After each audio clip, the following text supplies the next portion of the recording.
How's going guys, welcome to the channel.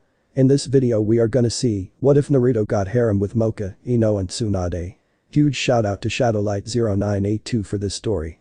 If you wants to see awesome fanfiction like this, don't forget to subscribe. Now let's get into the video. Naruto was shocked, beyond shocked. Sasuke just took a fatal blow for him and was in front of him basically walking dead. Why? I didn't ask for you to protect me.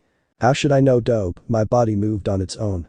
Sasuke managed to say while collapsing on the bridge. Naruto, I promise not to die until I killed him, don't die dope. Sasuke became quiet as unconsciousness took him. Naruto stared at his fallen teammate, immediately thinking the worst. As he did, Haku watched from within her mirrors. Is this the first time you've seen a comrade die in battle? This is the world of shinobi, I'm sorry, but you must not get in Zabuza-sama's way, Haku said as she readied Senbon. Naruto became enraged by that statement. His blood began to boil and a powerful Yaki shot from his body. Shut up. Naruto shouted as his eyes became red with slits. How dare you say that about my teammate? As the QB's Yaki overtook his systems, he began a transformation. His hair became a silver color, he grew to about Sasuke's height, his fangs became growing. As this happened, QB watched from its cage. To think not only is this boy a Hanyu, but of vampire blood too. Let's see how this plays out, QB said as it watched the battle. At the bridge, Naruto stared at Haku with superiority in his eyes. In a second he was in front of Haku's mirror, fist raised. Haku had little time and was able to jump to another mirror, but was knocked out by Naruto and his superior speed. So fast, what is he? Haku thought as her mask started to crack. As Haku laid it on the bridge, Naruto stared at her with cold red eyes, he then turned and looked at Sasuke. It's faint but there is still a heartbeat, obviously she doesn't have it in her to kill, Naruto said as he made his way to where Haku was struggling to get up. Zabuza-sama, I am a broken tool and have failed. Haku thought as her mask cracked in half and dropped to the ground. Naruto paused for a second, remembering the girl in front of him. So she was associated with Zabuza after all. Naruto then continued the walk till he was in front of the downed Kunoichi. He then put his finger in a little of her blood on the ground and tasted it. Nice and refreshing, like drinking spring rain. Naruto then looked at the girl. Why do you hesitate? I killed your comrade, did I not? Haku said. Don't waste my time with your lies, though faint I can sense the team's heartbeat from here. Naruto explained coldly and then stared off to the sound of chirping birds. Looks like this battle is about over. As he said that, Haku noticed the mist begin to clear and looked to see Zabuza pinned by dogs and Kakashi hand filled with lightning chakra. Haku used the last of her chakra to make an ice mirror and dashed to save Zabuza's life. Naruto just glared, foolish, and then disappeared by pure speed. But Zabuza and Kakashi. Kakashi was readying his lightning blade after he felt Naruto's Yaki be released. He wanted to make sure the seal was still intact, so he was to end this quickly. Zabuza, your future is death. Kakashi called out as he shot towards the Nukenin. Lightning blade. As he traveled, an ice mirror appeared before Zabuza. Damn it, too late to change direction.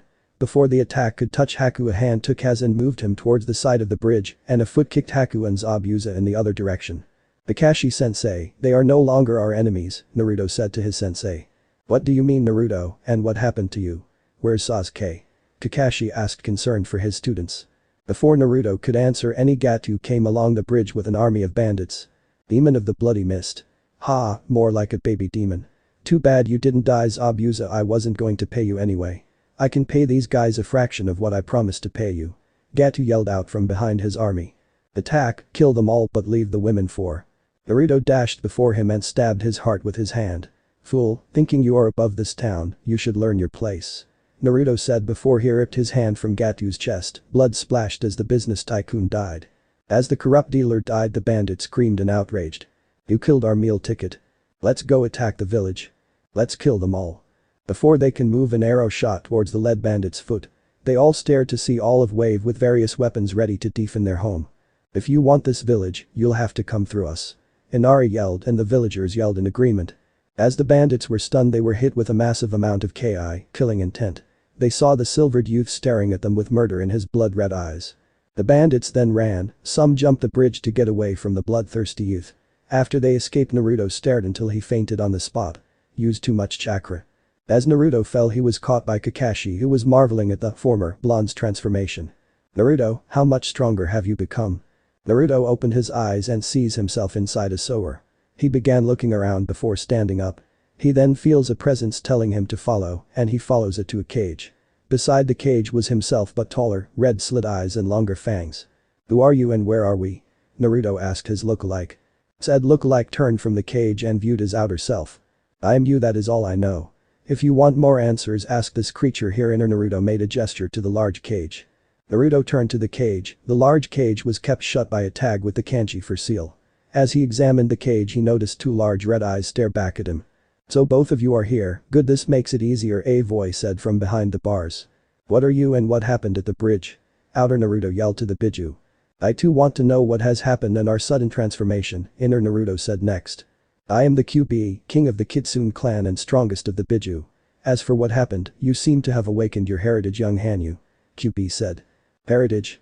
Both Narutos asked. Yes, at the bridge you started using some of my Yaki, and doing so you awakened your own Yaki and power. The power of a vampire. QB explained. Vampire? You mean those creatures from Legends? How can I be one? Outer Naruto asked while Inner remained silent. Long ago there was a barrier separating humans and Yaokai from meeting, as most Yaokai wished to eat the humans, and most humans wanted the Yaokai exterminated. So the great demon lords decided to keep both worlds separate and created a school to help Yaokai better interact with humans and live alongside them. Your ancestor, Moka Ono, was able to bring both worlds together with the help of her mate Sukun and their friends. Moka's vampire powers was passed down through her family to your mother and then to you. QB explained. While Outer Naruto was busy taking in the information, Inner Naruto wanted more answers. That does not explain why there are two of us and our new appearance, Inner Naruto said. Outer Naruto now noticed that he was taller, his muscles were now leaner and built. He looked at the water to see he still had his cerulean blue eyes and spiky blonde hair. He then stares at Inner Naruto, and besides his more built muscles and eyes and hair, and he realizes they were the same. This goes back to your ancestor Moka, she kept her powers sealed, which led to her inner personality. It seems you inherited the same problem. QB explained. After he said that, Inner Naruto started fading. What is happening, Beast? Inner Naruto demanded. It seems that our time is up, and since you are the lead personality, you are the one in control. Hey, this is my body and I want to get out. Naruto yelled to his twin. Fool, like I have any more control than you do, I will talk to Hokage-san to see if he can solve our situation. Inner Naruto said as he disappeared. Outer Naruto grumbled before turning back to the fox. Since you mentioned my mom, I want to know everything about my family. The Zuna residence. Naruto began opening his eyes to see himself in a bed. After getting up, he noticed Haku asleep in a chair near him. Did she stay there all night? Naruto thought as he turned to her neck. She does have delicious blood, must be from her Kekkei Genkai. Naruto began to shake her slowly and her eyes started to open, she then immediately blushed and bowed.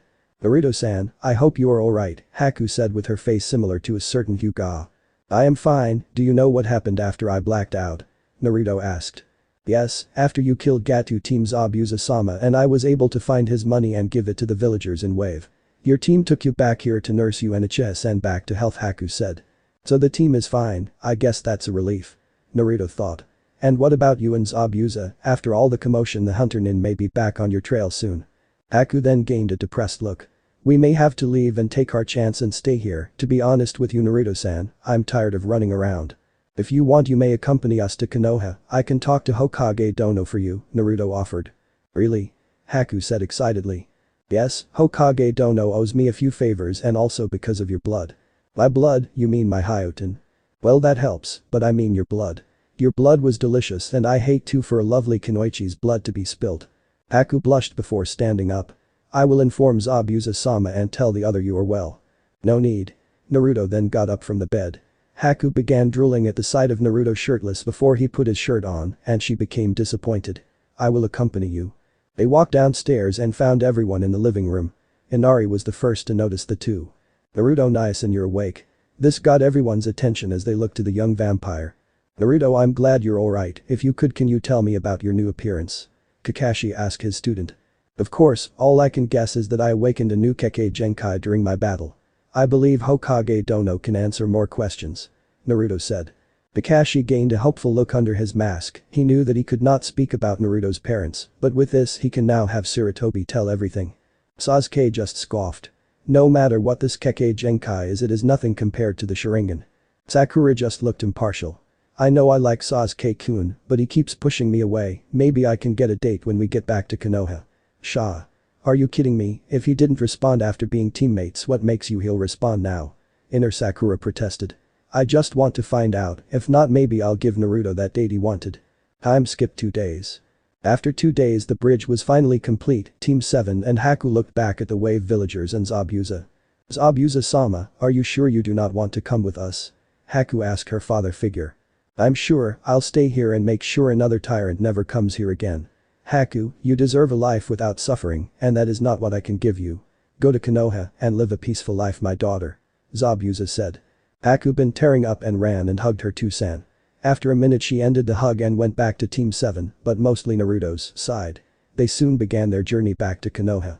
So what should we name the bridge? Tsunami asked. How about Tazuna's super awesome bridge? Tazuna said, which got a sweat drop from everyone. What about the Great Naruto Bridge? Inari offered. The Great Naruto Bridge. I like the sound of it. The Great Naruto Bridge, named after the hero of Wave. Tazuna said. Haku was awed by the size of Konoha's wall and the village. The village was almost the complete opposite of Kurigakure. As she admired the stores and villagers, Team 7 all had their own thoughts. I'm worried about Naruto's condition, maybe the Hokage may know what's wrong with him. Kakashi thought. With my Sharingan I'm finally closer to killing him. I need to study the advanced Kaiten Jutsu when I get home. Do I need to say it? The old man should know about my heritage. I really don't want to be out. I don't how the other Naruto handles walking through this town and not attack these fools. Naruto thought. Sasuke-kun and Naruto just keep getting stronger, I feel more like a hindrance than a teammate. Sakura thought. The group made their way to the Hokage's tower. When they reached the tower, Kakashi stopped them. Alright Sasuke, Sakura, Naruto, you're all dismissed. I need to give Hokage-sama the mission report. Kakashi said to his squad. Kakashi-sensei, I need to speak to the old man about Haku and my heritage, so we'll be going on with you. Naruto said. Kakashi just shrugged and allowed him and Haku to follow him. After they left, Sakura turned to Sasuke. Sasuke-kun, I just want to say. Scene change. Hokage's office. Hiruzen Sarutobi has seen many things. He survived the great shinobi wars and has mastered all jutsu in the village, giving him the title the god of shinobi. All this did not prepare him for what was about to happen. While Sarutobi was battling his archenemy, Paperwork, Kakashi entered the room. Ah Kakashi, how may I help you? Sarutobi asked, glad to have an excuse away from Paperwork. The mission to Wave Country was a success. Kakashi started. Also we have a former Kiri resident with a bloodline who wants to join the village. I take it that the person is outside the office, we'll send them in and be sure to tell me the whole report, Kakashi. Sarutobi ordered.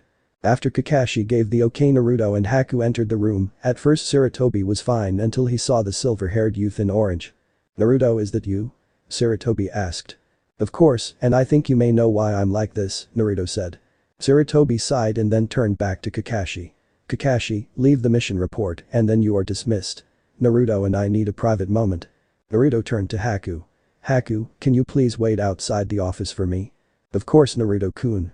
Haku then left the office while Kakashi used Shunshin. Sarutobi then got up and walked towards the portraits of the Hokage. I knew this day would come, I just didn't think it would awaken so soon. Sarutobi said as he reached the Yondaime Hokage's portrait. You knew about my Shinso blood? Why haven't you told me before? Naruto asked. I know because your mother was the exact same, except unlike you she had complete control over her vampire blood. Sarutobi moved the portrait to reveal a safe. Naruto watched as the old Hokage took out 3 scrolls and a necklace. Mocha's Rosario, Nuff said.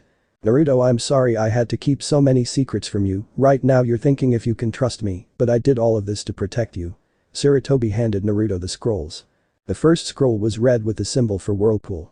The second was yellow with the symbol for Namikaze. The third was silver and had the symbol for Shinso. Naruto decided to open the first scroll. Neri-chan. If you are reading this then my worst fears have happened. I'm sorry I couldn't have lived to watch you grow. Your first steps, your first words. I only hope the villagers respected your father's wish, but I know that will not happen. If you are anything like me you may have awakened your Yaki and became a Shinso Hanyu. Don't worry, the silver scroll will explain all to you. I love you, Sachi-chan. Your Ka-san. Kushina Uzumaki. Naruto noticed some of the ink was blurred, his mother was crying when she wrote this. Naruto's hair covered his eyes and he skipped to the silver scroll and read. Shinso Hanyu. If you are able to read this scroll this proves that you are my descendant. I am Moka Ono. Naruto skipped part of the scroll, seeing as QB explained most of that to himself and the outer Naruto. He skimmed till he got to the part he was looking for. Like me you should have manifested what I called an outer and inner self. As you grow your 2 selves will soon fuse together. The Rosario was my way of keeping my Yaki under control. The seal allows only someone close to you or one who loves you with all their heart to remove it. When you are strong enough, you may use the release seal on your own. Become strong and carry the vampire name with pride. Moka Ono. Naruto stopped reading and grabbed the Rosario from Sarutobi. As he stared at the Rosario, Sarutobi asked him a question. Before I forget, which Naruto are you? Sarutobi asked. I believe according to this I am the inner Naruto. That's a relief. I don't think I can handle walking though the village again. Naruto answered. Sarutobi frowned. He had made it law not to speak of Naruto or the QB's ceiling, as so Naruto may make friends with the next generation. However, many have found ways around his law in the past. Naruto attached the chain before he looked at the pendant. He then attached the pendant and was surrounded by Yauki. Naruto's hair changed back to blonde, his muscles lessened but were still lean and visible, his eyes opened to show his old blue eyes. Dai-san, how are you in Wave? Naruto asked. Your mission ended 3 days ago. You're back in Konoha now. I was just explaining to you your heritage. Sarutobi explained. I already know. Let's say a certain fox told me about my Ka-san, this scroll should tell me about my Tu-san. Naruto asked. Yes, but you should take all 3 just in case inner Naruto's memories don't transfer over. Also you can have this. Sarutobi gave Naruto a scroll. Naruto opened the scroll to see a list of jutsu. Shadow Clone Explosion, Shuriken Shadow Clone, Wind Style. Great Breakthrough, Wind Style. Wind Sword. Naruto started reading the list.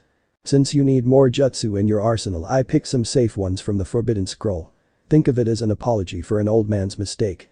Naruto just smiled at the old man. Sarubaka, I already forgave you, but can you do me this favor? Sarutobi was shocked. He expected Naruto to be yelling back at him. Maybe inner Naruto transferred some of his calmness to Naruto.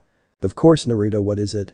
My friend Haku-chan wants to live here in Konoha now. She's a strong kunoichi, great at medicine, and even has a Kekkei Genkai. Can she stay? Naruto asked. Sarutobi thought back to the girl Naruto brought with him. I need to speak with her first, then if she wants I can have her take an exam to become a shinobi. Naruto was excited that he ran out the office and dragged in a blushing Haku.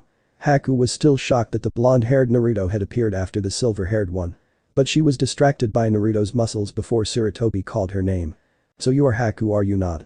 Sarutobi asked. Haku looked towards the elder Hokage with a blush still visible. Yes, I am. Naruto explained that you had a Kekkei Genkai, may I see it? Haku was hesitant remembering her experience back in Kiri, but one look at Naruto approving look shattered her fears. She manipulated the water in the air to form a small eye senbon. Amazing, I heard of the Hyoten of Kiri, but I never seen it in person. Well, all that matters now is a place to stay. If Naruto-kun doesn't mind, I would like to stay with him. Haku's face turned a dull pink. It's alright with me, Haku-chan. Naruto said. Well, would you like to become a kunoichi of Konoha? Sarutobi asked. Yes, and I would like to study medical ninjutsu. Haku added. Sarutobi approved it. Well, you two may go, I need to go back to my paperwork. Why don't you use shadow clones to finish faster, Jai-san? Naruto asked. Sarutobi was frozen before banging his head on his desk.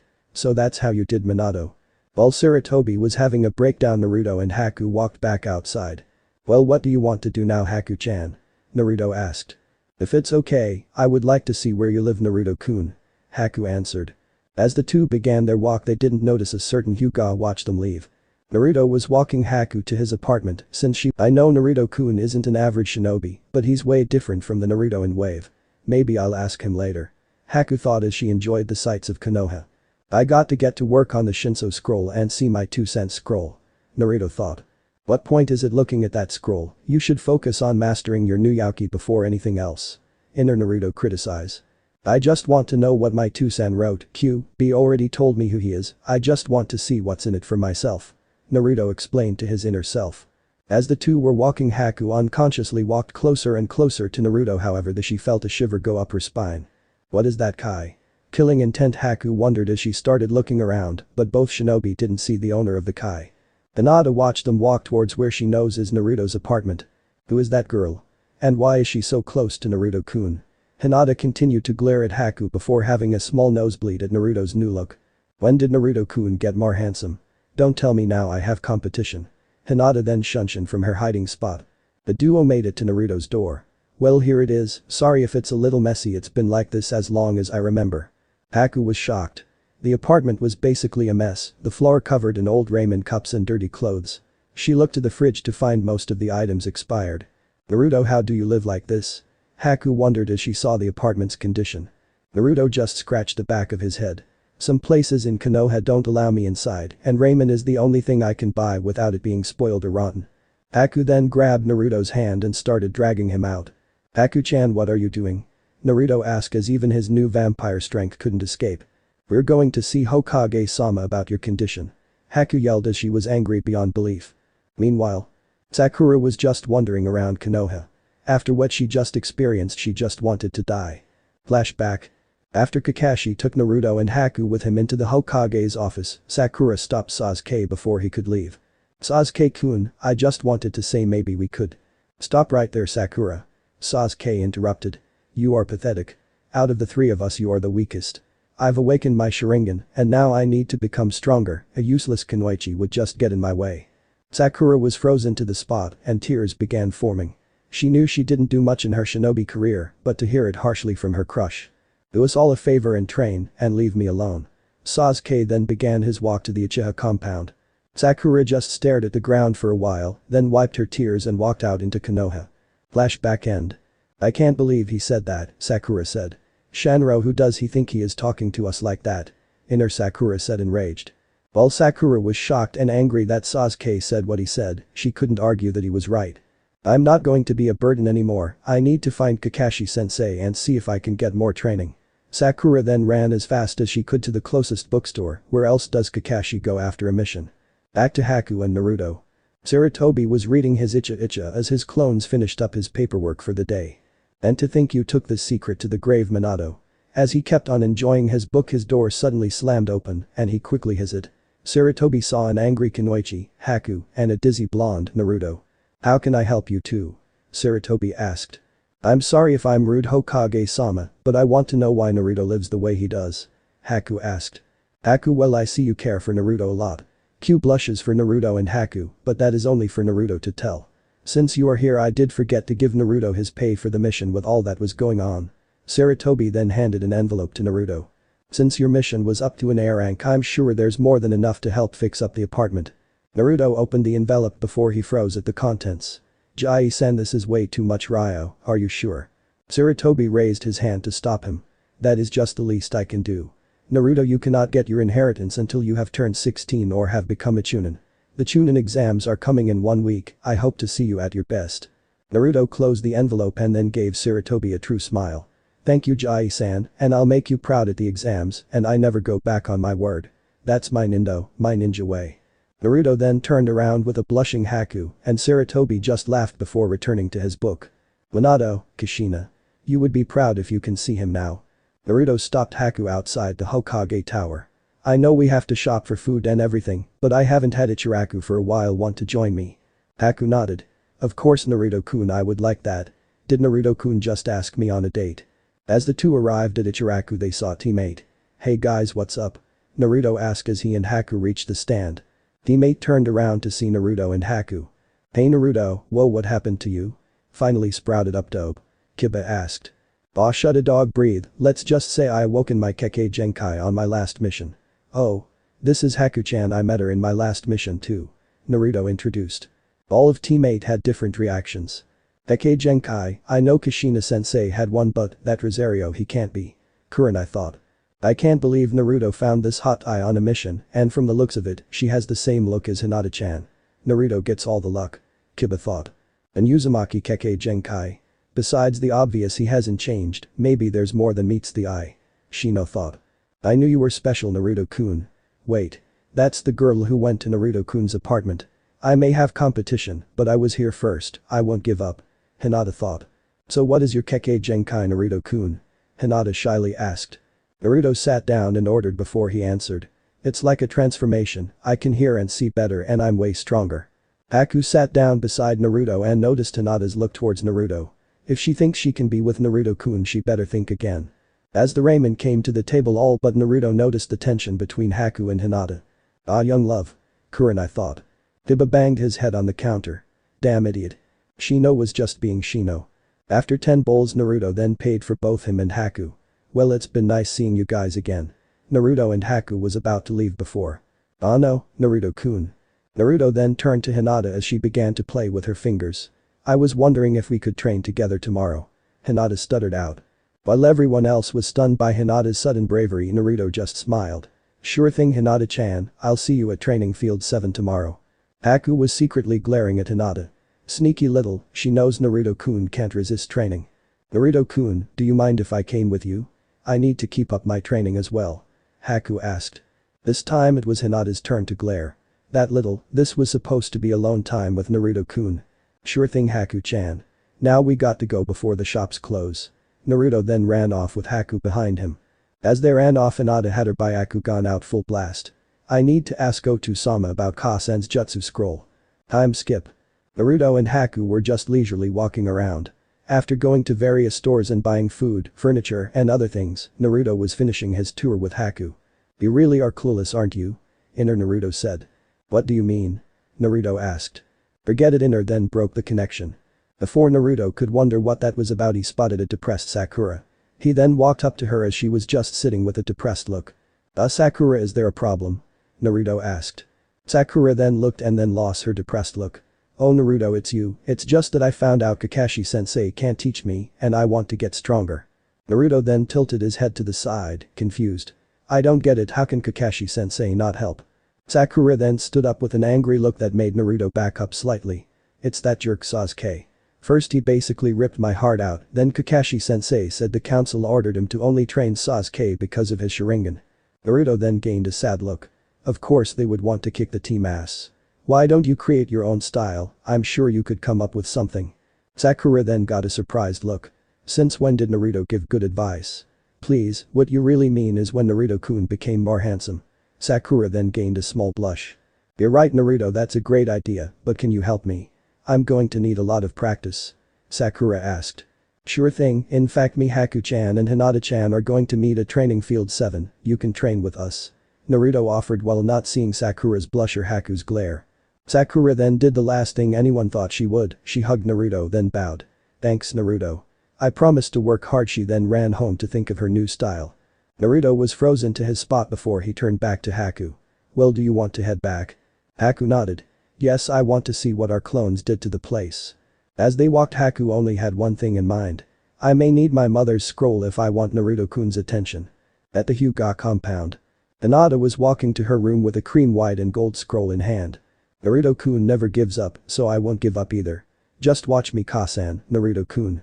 Hinata then went to her room and began reading, visions of a blonde Jinchuriki in mind. Naruto residence. I can't think of anything. Come on Sakura, think, those perfect scores in the academy has to be good for something. As Sakura was about to quit, a book fell from her shelf. As she picked it up, she noticed the title. Bleach, this is Ino's. I forgot to give it back. Sakura began to skim through it before she got to a certain page. Senbon Sakura. Who knew the pig is actually useful this time? Naruto opened his eyes to see himself in his mind, however, instead of the normal sower and such, he found himself in a forest. He looked up to see the moon blood red and bats flying out the trees. Naruto looked around for signs of Kyuubi or his inner self. He started looking around before a bat landed on his shoulder. The bat was brown except for the white on its stomach and black wings. Who are you? Naruto asked the bat on his shoulder. The bat just stared at the blonde before starting to fly towards the forest, however the bat stopped as if expecting the blonde to follow. I think it wants me to follow it. Naruto thought before walking towards the bat. The bat then flew into the forest and this time Naruto started to follow it. After a while the bat stopped and so did Naruto, in front of a woman with pink long hair and a ponytail, red eyes and wearing a purple dress. The bat then landed on the woman's shoulder. I see you are my descendant. The woman said as she felt Naruto's yaki. Naruto just stood there confused. Are you Moka Aono? The woman shook her head. No, I am not, I am Akasha Blooddriver. I made the seal you now wear. Naruto then clutched the Rosario around his neck. Then why am I here? Akasha then walked towards Naruto. So I can improve the seal, of course. She said as if she was talking about the weather. Why would you need to improve the seal? When I put it on, it keeps my powers under control, right? Naruto asked. Akasha then touched the Rosario and it started to glow red. Actually, it was made to suppress a vampire's power. However, it suppresses it to the point of an average human. I made this seal so that my daughter could live alongside humans and eventually control her powers. However, the Rosario wasn't made for a Hanyu, Shinso or not. Akasha explained. So how are you improving the seal? Naruto asked as he sees the Rosario stop glowing. Akasha then stood up to explain. Basically it's then same seal except you will be able to remove it when you're ready and it improves your chakra control and allows you more yaki. Akasha then turned to the bat. Ku-chan, can you please bring the scrolls? The bat now named Ku appeared to nod its head and flew off. Naruto then looked at his Rosario and asked. When I read the scroll it said that it can only be removed by those close to me, what do you mean I'll be able to remove it? In time Naruto, in time. Akasha said as Ku returned with 2 scrolls. She then handed both to Naruto, one green and the other blood red. The red scroll has some techniques you must learn to master your Shinso powers, as for the green scroll is for another time. Akasha said seeing Naruto starting to fade. Hold on, when will I know to open the green scroll? Naruto asked as he feels himself waking up. You'll know Naruto, like your mother did. Akasha said as Naruto disappeared. Is it really a good idea to give him that weapon? A voice asked from behind Akasha. Yes, if he's anything like you or Kushina then he can handle its power. Now let us go. Akasha said as she walked off. Naruto's apartment. Naruto woke up in his bed to see Haku snuggled up with him. After having a small nosebleed and moving he sees 4 scrolls on his new dresser. One was yellow, one was silver, one was green, and one was blood red. Naruto then gained a determined look. I can't wait for training. Naruto residence. Sakura woke up to see she slept at her desk, theories for her new jutsu and jutsu scrolls spread out over her desk. As she started stretching she thought back to what happened last night. Flashback. Sakura and her mother Sayuri were in the middle of dinner when Sakura got a question in her head. "Ah-san, what was Toussaint like again?" Sakura asked. Sayuri stopped eating before explaining. He was a strong and powerful man. Though he wasn't a shinobi he did specialize in a style of kinjutsu. They both turned to the sword that hung on the wall. It was his wish that you use his sword and revive the Haruno name. However he was killed during an invasion in the last war. Sayuri explained. Sakura had a thoughtful look before saying. Did Toussaint leave any kinjutsu scrolls? Trying to impress Uchiha-san with some kinjutsu? Sayuri asked until she saw her daughter's angry look. I don't want anything to do with him, he's just a teammate, nothing more. But I want to be stronger so I won't be a burden anymore. Sakura said. Sayuri then smiled before leaving and then came back with 2 scrolls. Well then you'll need these. And you may want to get your own Bakken for training tomorrow. Sakura then gained a hopeful look when she thought of her training tomorrow. Naruto, I promise to make up those years in the academy and earn your friendship. Flashback end. Sakura then began getting dressed. She wore shorts under her black skirt and new red battle kimono with falling cherry blossom design. The Haruno symbol on her back. As she saw herself in the mirror she then placed her hair in ponytail and then put her headband in its normal place. Time for some real training. Sakura said to herself. Shanro. Yuga compound. Hinata after she woke up began reading over her mother's scroll. Her mother apparently had her own style of Jyuken for more flexible Hyuga. After trying it last night Hinata found out that the style was more perfect for her than traditional Jyuken. After finishing reading she went to her closet to find an outfit to impress Naruto. If more girls are going with Naruto-kun to train, then I'll make sure his eyes are on me. Hinata thought with a small blush. After dressing she looked in the mirror to see herself wearing her usual jacket, however she had a tight blue sleeveless training top over a fishnet shirt and blue pants that hugged her figure. After putting on her sandals and headband she now looked at her hair. She usually kept it in the usually Haim style, but decided to let her hair grow, remembering Naruto liked girls with longer hair. Her hair now reached her shoulders. I'm ready, Ka-san, I'll make you proud. Hinata said not noticing her scroll and eyes glow silver. Naruto apartments. After a shower Naruto looked at his new look. He now had black sandals, black anbu pants, and sleeveless black shirt under his new blue jacket. He now wore his headband on his shoulder. As a belt he wore a headband he got from Sarutobi. The cloth was red, but the symbol was a spiral, the symbol of Uzushiogakure. As he got out the shower he sees Haku already starting breakfast. As he sat down he started thinking about the Rosario. Someone close to me. I don't want to rely on others to get stronger, I'll get stronger with my own power. Naruto thought. Naruto-kun, breakfast is ready. Haku said as she set the food on the table. After they both finished eating Naruto offered to do the dishes. The food was delicious. Haku-chan, at least let me help by cleaning. After Naruto was done they both made their way towards the training ground. Scene change. As Sakura was making her way to the training ground she first went to see Ino. After entering the shop Ino was surprised by Sakura's new look. You think Sasuke will fall for you because you changed your look's forehead? Ino said and was surprised to hear Sakura's answer. You can have him, Ino pig, I just came to give you back your manga before going off to training. Sakura said putting the manga on the counter. Ino had a confused look on her face. Training. Asuma-sensei said all genin had the week off for some event. Why training? Sakura then thought of her last mission. On our last mission we had to fight a powerful Rouge ninja and I couldn't do anything. So I want to get stronger so I won't let my team down. Later pig, I got some training to do. Sakura said before leaving. Oh no you don't billboard brow I'm coming too. Kasen I'm taking a break.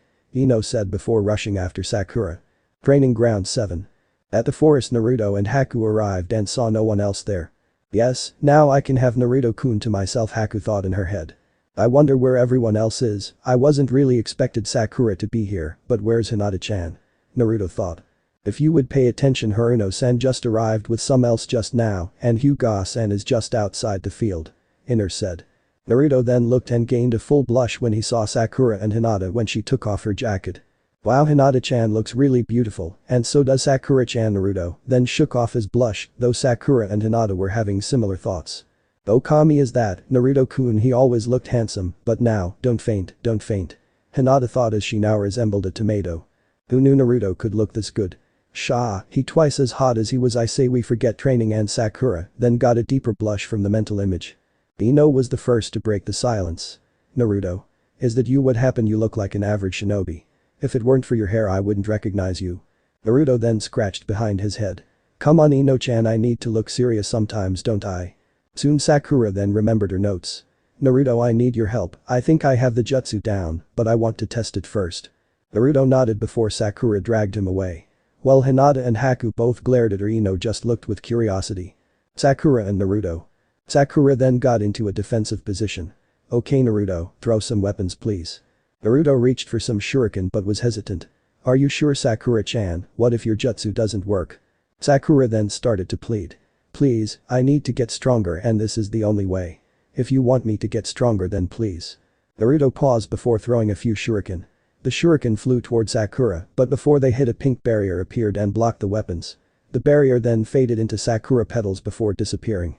Naruto stood there with a surprised look on his face. Whoa what do you call that Sakura-chan? Sakura then made more petals circle around her. Ninja art. Sakura no mai, cool isn't it Naruto-kun? Sakura said as she played with her new jutsu. Naruto then thought something. Is it just defensive Sakura-chan? Sakura shook her head. For now it is but now I need to work on some kinjutsu. The petals then faded. Hinata then chose this time to make a bold move. Ah no, Naruto-kun. I need a partner for my taijutsu, could you help? Naruto then turned towards them. Sure just give me a moment Hinata-chan. Sorry Sakura-chan maybe after. As Naruto left he didn't see Sakura slightly glare at Hinata. Hinata and Naruto. After Hinata dragged him away they now were both in different stances. Hinata was in a stance similar to Jayuken but with more flow and Naruto was in a different stance. His feet apart with one arm tucked in and the other out. Are you ready Hinata-chan? Naruto then tightened his stance. Hinata nodded before charging towards Naruto. Naruto started with a punch but Hinata dodged to the side and tried to hit the points in Naruto's left arm. Naruto backed off before aiming a kick to Hinata's head. Hinata dodged with crazy flexibility then blast chakra into Naruto's chest. As Naruto flew he hit the ground. Before Hinata could check to see if he's okay she felt something sharp across her neck. Looks like I win Hina-chan, Naruto said as he had a kunai to her throat. After removing the blush from the new nickname she saw the Naruto on the ground go up in smoke. After he let Hinata go her put both arms behind his head. Wow Hinata, if it wasn't for the substitution you would have had me. What was that style? Hinata blushed before playing with her finger. It's called Tenraken, it's a style from a scroll my Kasan left me. Before Naruto could answer Haku then started to drag him away. Come on Naruto-kun we need to practice our accuracy. Haku said before she took him towards the target she set up. Time skip. After what seemed like hours of girls dragging him around the training field his stomach started to growl. After the picnic Haku had bring his stomach was still growling.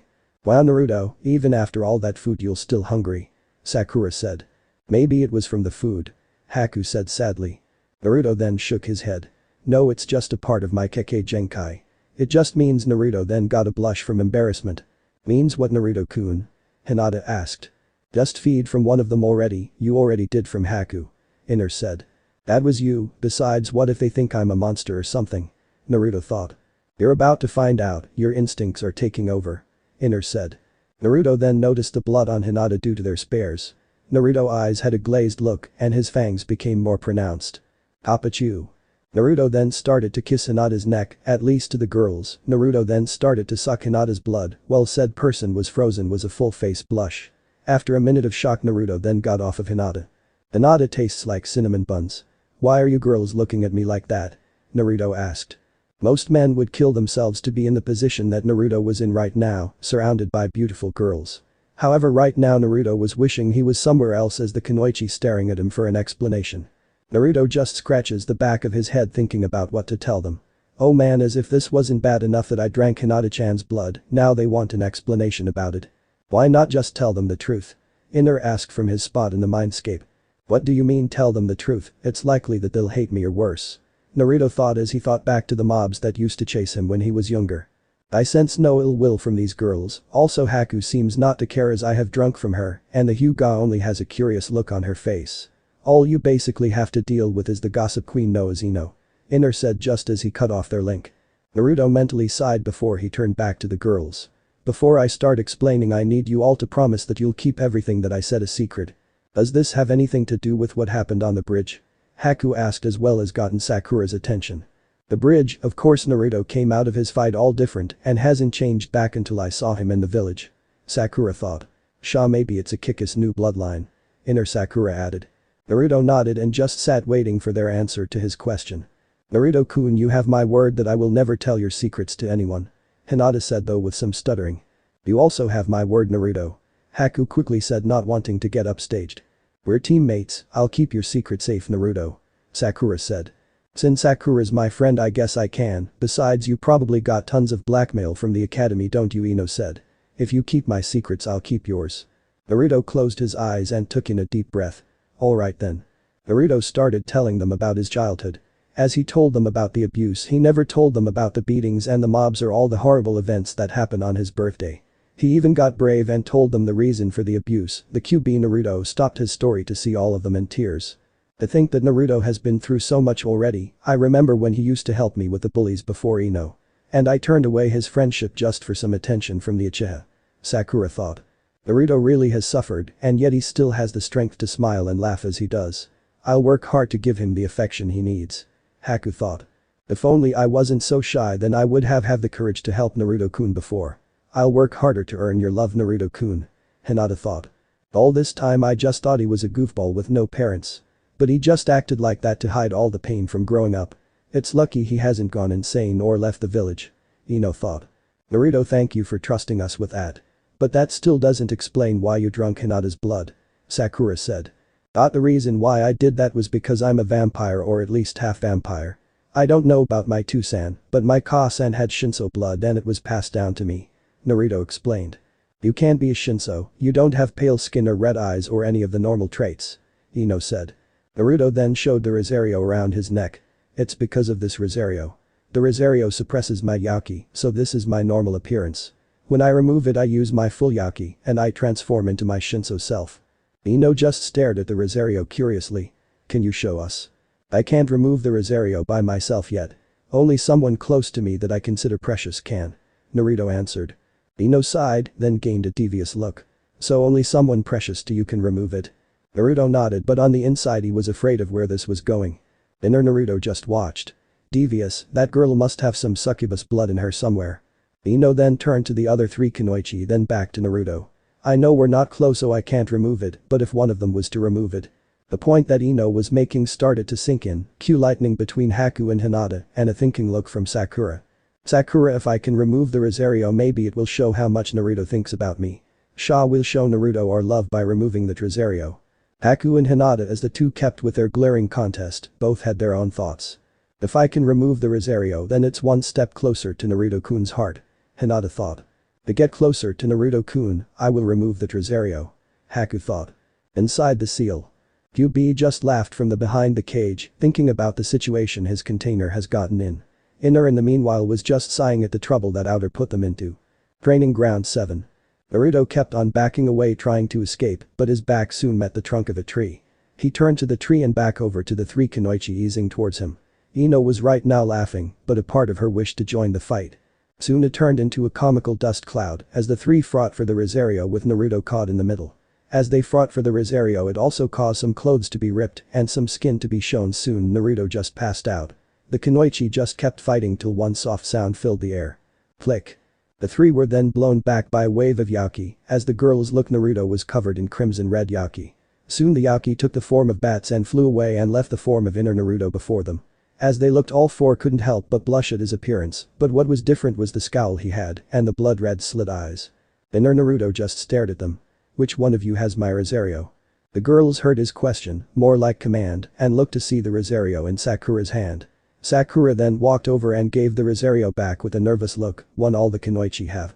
You all are lucky QB was able to stop a total flood of Yaki, or else the whole village would be here. As for you Harino SANQ gulp from Sakura. Outer Naruto may be different, but we are the same person. He is willing to give you a chance, however I will be more wary of you," Inner said. Sakura just nodded her head, too afraid to say anything. This Naruto just said the other has already giving her a second chance, and it wasn't a chance she was going to waste. Inner Naruto then turned to the rest.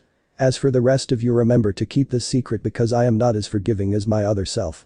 Make a wrong move against us and I won't be so polite next time I'm out. Also all of you need to become stronger. I will not tolerate fangirls in my presence. You all need to train to use the gifts in all of you." Inner then reattached the Rosario and changed back. Meanwhile Naruto just looked back at the girls. "I'm sorry, my other self is more honest and hurtful than anything." Naruto tried to apologize. "What did he mean the gifts in all of you Naruto-kun?" Hinata asked. "Hey Inner, what did you mean by that?" Naruto asked. "I had my suspicions about them and now that I met them personally I am certain. The blonde and the ice woman each have Yaki within them, the Hyuga has energy, but I don't know what it is," Inner explained. What he meant was that Ino-chan, Haku-chan, and you Hinata-chan may have some Yaki or in Hinata-chan's case something more," Naruto answered. While the three thought about that, Sakura's head dropped a little bit. "So, I'm just normal compared to all of you?" Naruto shook his head. "No Sakura-chan, you are special, so what if your family didn't descend from Yakai, the one that married my Shinso ancestor, was a full-blooded human just like you? That's how I know you're special Sakura-chan." Sakura had a full blush before she thought to herself. "So what if I don't have any special gifts, I'll make my own and show Naruto-kun how special I am." Naruto then looked to see the setting sun. "It's getting late, maybe we should all head home." Ino and Sakura then began their walk home. "Goodbye Naruto, look me up in case you want to talk more," Ino said. "I'll see you tomorrow for training Naruto," Sakura said. Hinata then bowed before getting ready to go. "I'll see you soon Naruto-kun." She then made her way to the clan district. Haku then turned to Naruto. "So what should we have for dinner Naruto-kun?" "Anything, all the food you made was delicious Haku-chan. You're going to make someone a lucky husband in the future," Naruto said. Haku blushed as they made their way home. "Hopefully that husband is you Naruto-kun." Scene change. The Wagakure, one of the 5 great hidden villages. Many were still angry at its defeat to Konoha by a single man. One of whom was the Tsuchikage. Now the Chunin exams were on their way and he has a plan for Konoha. In front of him was one of the best genin teams in Iowa, each one well into Chunin level, but one member stood out the most. "Tsuchikage Dono, may I ask why we were called?" Han asked as his team was assembled. Inoki looked from the team to the Jinchuriki. "It came to my attention that you have felt a massive Yaki from Ware's wave." "Yes," Han answered. "And from reports from our spies show that the last ninja there were from Konoha. So the rumors about Konoha having a Jinchuriki were true," Inoki said. "I have a mission for you and Naya." The Kunoichi of the team stepped forward. She wore a long-sleeved yukata that was yellow and blue and long enough to double as a skirt. Under it was a sleeveless fishnet shirt and black biker shorts. She had long brown hair and pink eyes, rising cup and plump behind. "Yes old man?" she asked with a bubbly grin. Inoki just sighed knowing he will never reason with the girl. "I want for you to kill Konoha's precious Uchiha and if possible deliver the Jinchuriki back to Iowa." "Are they strong?" Naya asked. "Maybe. Will it be fun? Will you accept the mission?" Naya took a second to think before smiling. "Okay Jai Dono, you can count on me." Inoki sweat dropped. "Perfect, Team Han, you are dismissed. Han, I need to give you your assignment." The team then earth shoe-shined and left Han and Inoki alone. Naya maybe could kill the Uchiha, but the Jinchuriki is another story. If possible, earn his trust and have him come on his own or deal with him yourself. "Do you know of the Jinchuriki's name?" Han asked. Inoki nodded. The spy was able to get the name Naruto. That is all. Han then bowed before using Steam Shunshin. "Who knows, this could be fun," Han thought. "Ikigakure? I am to capture the Jinchuriki of Konoha?" Fu asked. "Yes, right now villages are wary of us because of you, but if Taki can have a second Jinchuriki we can establish ourselves as a major village," the Taki leader said. The Jinchuriki's name is Naruto. During the Chunin exam you are to capture and deliver him back here. You know the price of failure, Fu. He then traces his hand on a seal next to him. Fu then unconsciously grasped the collar around her neck. I will complete this mission. Tsunagakure. Baki, how is her condition? The Kazekage asked the Jonin. She is still unstable, I don't know what's keeping her from killing the whole village. I'm just lucky Hiraneki can calm her down when needed. Baki answered. The Kazekage stared at him before saying. We were given an offer from Itagakure for their invasion of Konoha. Your team is very crucial to this. She is to use the power of the Ichibi during the third round of the Chunin exams at their signal. Baki bowed. I will give them your instructions. He then shunshin out. In a room in the Kazekage mansion a girl kept her gaze at the full moon. The girl had long red hair, green eyes, a tattoo on her forehead, the symbol for love. She wore a sleeveless black shirt over a short-sleeve fishnet shirt and black pants tied on the ends by medical tape. Mother told me of that, Yauki. She said as she looked at the moon, fueling her madness. I will destroy it, for my existence. Naruto was walking the streets of Konoha. After basically telling Hinata no Haku and Sakura his secret, he felt relieved to know that no of them hated him, but he still saw a certain gleam in their eyes, but he just shrugged it off. A day has passed since then, and that day was full of hectic training, between Taijutsu with Hinata, accuracy training with Haku, and helping Sakura with her new jutsu. He just needed time to himself. That was what he wanted, but he knew he wouldn't get his wish with the square-shaped rock following him. Konohamaru, rocks aren't perfect shapes, and they definitely aren't square. Naruto said as he turned to the rock. So you saw past my disguise, just what I expect from you, Naruto Bosu. A voice said in the rock. The rock then exploded in a bright light that blinded Naruto for a second. When he turned back he sees Konohamaru and his two friends coughing within the smoke. I told you we used too much gunpowder. Konohamaru said between coughs. They soon stopped coughing to see Naruto just staring and got ready for their signature poses. I'm Mogi, the prettiest girl in the academy. A small girl with orange hair and two pigtails that hanged up. I'm Yuden and I enjoy math. A brown-haired boy with a perma-runny nose said. And I'm Konohamaru, the next Hokage. Konohamaru said. And we are the Konohamaru Corps. They all said together. Naruto just blinked a few times. I expected Konohamaru, but I didn't know you would have friends. Konohamaru just smiled. A lot of things has changed since your mission, and speaking of changes, what happened to you? Oh, I just awoken my Kekkei Genkai on my last mission, so I guess I kind of look different. Naruto explained as he scratched his hair. Naruto, is that you? Sakura called as she appeared on the streets. Hey Sakura, how is your jutsu going? Naruto asked. It's good, I really can't thank you enough for helping. Sakura said with a small blush. Hey Naruto Bosu, is she your? Konohamaru held his pinky up. Both Naruto and Sakura blushed. No Konohamaru, we're just teammates. Naruto said waving his hands. Sakura nodded but looked a little disappointed. Oh, I see, she doesn't really have a big chest and she has that huge forehead. Konohamaru stated bluntly. Soon Konohamaru felt a massive ki. And looked to see Sakura holding a sword made of sakura petals. She had glowing red eyes and her hair waved rapidly. Konohamaru, you might want to run. After Naruto said that, Konohamaru took off with Sakura dead on his heels. As they ran off, Mogi turned to Naruto with a small blush. Boss, will Konohamaru be okay? Mogi asked. Naruto shrugged. Depends how fast he runs, come on, let's chase after them. Scene change. Konohamaru kept on running away from the angry Kunoichi and was so focused on escaping he didn't notice the person he bumped into. Before Konohamaru could stand up and apologize, the person grabbed him by his scarf. You little shit. The person was wearing a black bodysuit with two cat-like ears and bandage bundle on his back and purple war paint on his face. You know, I really hate trash like you. The person said again. And Kuro put him down before she gets here. The girl was wearing a lavender outfit with fishnet here and there. A red sash and a large fan on her back. Hum on Tamari, she won't know about this. Besides, I want to teach this Gaki a lesson. Kankuro said before he noticed a kunai being held to his neck. Said kunai was being held by Naruto, who was staring at both Suna Shinobi with his slitted eyes. You know, you really should put him down. Not only are you messing with the Hokage's grandson, but you are also messing with my surrogate Itado. So I suggest you stop, otherwise Konoha and Suna will be in another war because of your head rolling on the ground. Naruto warned as he flared some ki. This guy's unreal, his killing intent is even worse than hers. Kankuro thought as he dropped Konohamaru. Tamari just watched with her mouth wide open. He's obviously a genin, but how can he have this much killing intent unless? As Konohamaru ran back to behind Naruto, Naruto then stepped back from Kankuro. Kankuro soon became mad and took his bundle off his back. This shocked Tamari. You're actually going to use Karasu here? Temari asked. No, Konohagaki is going to make a fool out of me. Kankuro made a move to unbound his weapon but was stopped by a powerful Ki. All the shinobi and children looked to see a girl hanging in the tree. The girl had long red hair, a black shirt that hugged her budding chest and black pants with a white sash. She also had a large gourd strapped to her back and the kanji for love on her forehead. She glared at Kankuro with her cold seafoam green eyes. Kankuro. You're a disgrace to our village. The girl said in a cold tone that sent shivers up his spine. But they started it first. Kankuro tried to explain. Shut up or I'll feed you to my sand. The girl then said before she sand sunshine between her two siblings. The girl then turned to Naruto's group, but Naruto especially. I apologize for Mayaniki's rude behavior. It will not happen again. The girl said. After she said that, she then started a small glaring contest with Naruto. Both then started to focus Kai on each other. The shadows of the Ichibi no Shukaku and Kyubi no Kitsune appeared behind them. I am Kausa no Sabaku. The girl introduced herself.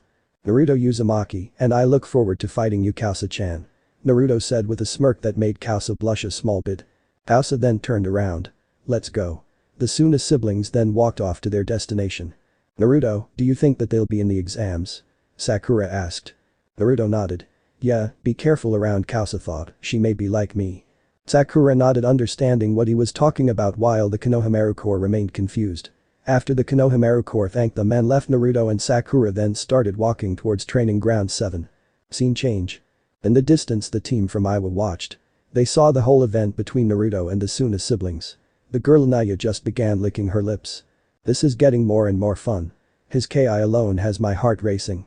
Naya said as she and her team made their way to their hotel. Han, however, was deep in thought. Uzumaki and the girl from Suna also may make 3 Jinchuriki. So who is the last one in this village? Scene change. An insect, more importantly a beetle, flew from the scene between Naruto and the Suna team. The insect then landed on the palm of Fu, who somehow sneaked past the village's security. Naruto Uzumaki. Fu thought before she shunshined away. Scene change. In the Hokage's office, many Jonin were there to announce whether their team would either enter or not enter the Chunin exams. I, Kakashi Hatake, recommend Sasuke Uchiha Sakura Haruno and Naruto Uzumaki for the Chunin exam. Kakashi said. I, Kurenai Yuuhi, recommend Kiba Inuzuka, Shino Aburami, and Hinata Hyuga for the Chunin exam. Kurenai said. I, Asuma Saratobi, recommend Shikamaru Nara, Choji Akamichi, and Ino Yamanaka for the Chunin exam. Asuma said. I might Guy recommend Rock Lee, Niji Hyuga, and Tenten Higurashi for the Chunin exam. Guy said. Most of the Jonin didn't even hear Guy's response. This is the first time all the rookie teams were recommended for the Chunin exam since the time the Yondaime Hokage was a genin. Hold on, I taught most of the genin recommended and I don't think they are ready for this type of exam. Iruka yelled out. I was a jonin when I was Naruto's age. Kakashi pointed out. Naruto is nothing like you, Kakashi. Iruka retorted. Kakashi just closed his book. Look, Iruka, I know you may think you know what they are capable of having taught them in the academy. But the academy is the past. Naruto is my student, not yours. Saratobi just coughed to signal everyone's attention. Regardless, these genin are the ones that are for the Chunin exam. Jonin senseis dismissed. Scene change. Naruto and Sakura arrive at Training Ground 7 to see Sasuke brooding against one of the many trees in the field. Sasuke turns to their direction only to gain a disappointed look and went back to brooding. Before Sakura could try to knock that smirk of his face, Kakashi soon appeared in the field. Yo. Kakashi greeted. You're late again, Kakashi-sensei, Sakura said, but she struggled to say sensei. Kakashi noticed this, and while he hid it, he was disappointed at himself. Sorry, Sakura, Naruto. But the council wanted me to only train the Honorable Uchiha. Kakashi thought. Well, I just came to say you have the day off and to give you these forms for the Chunin exams.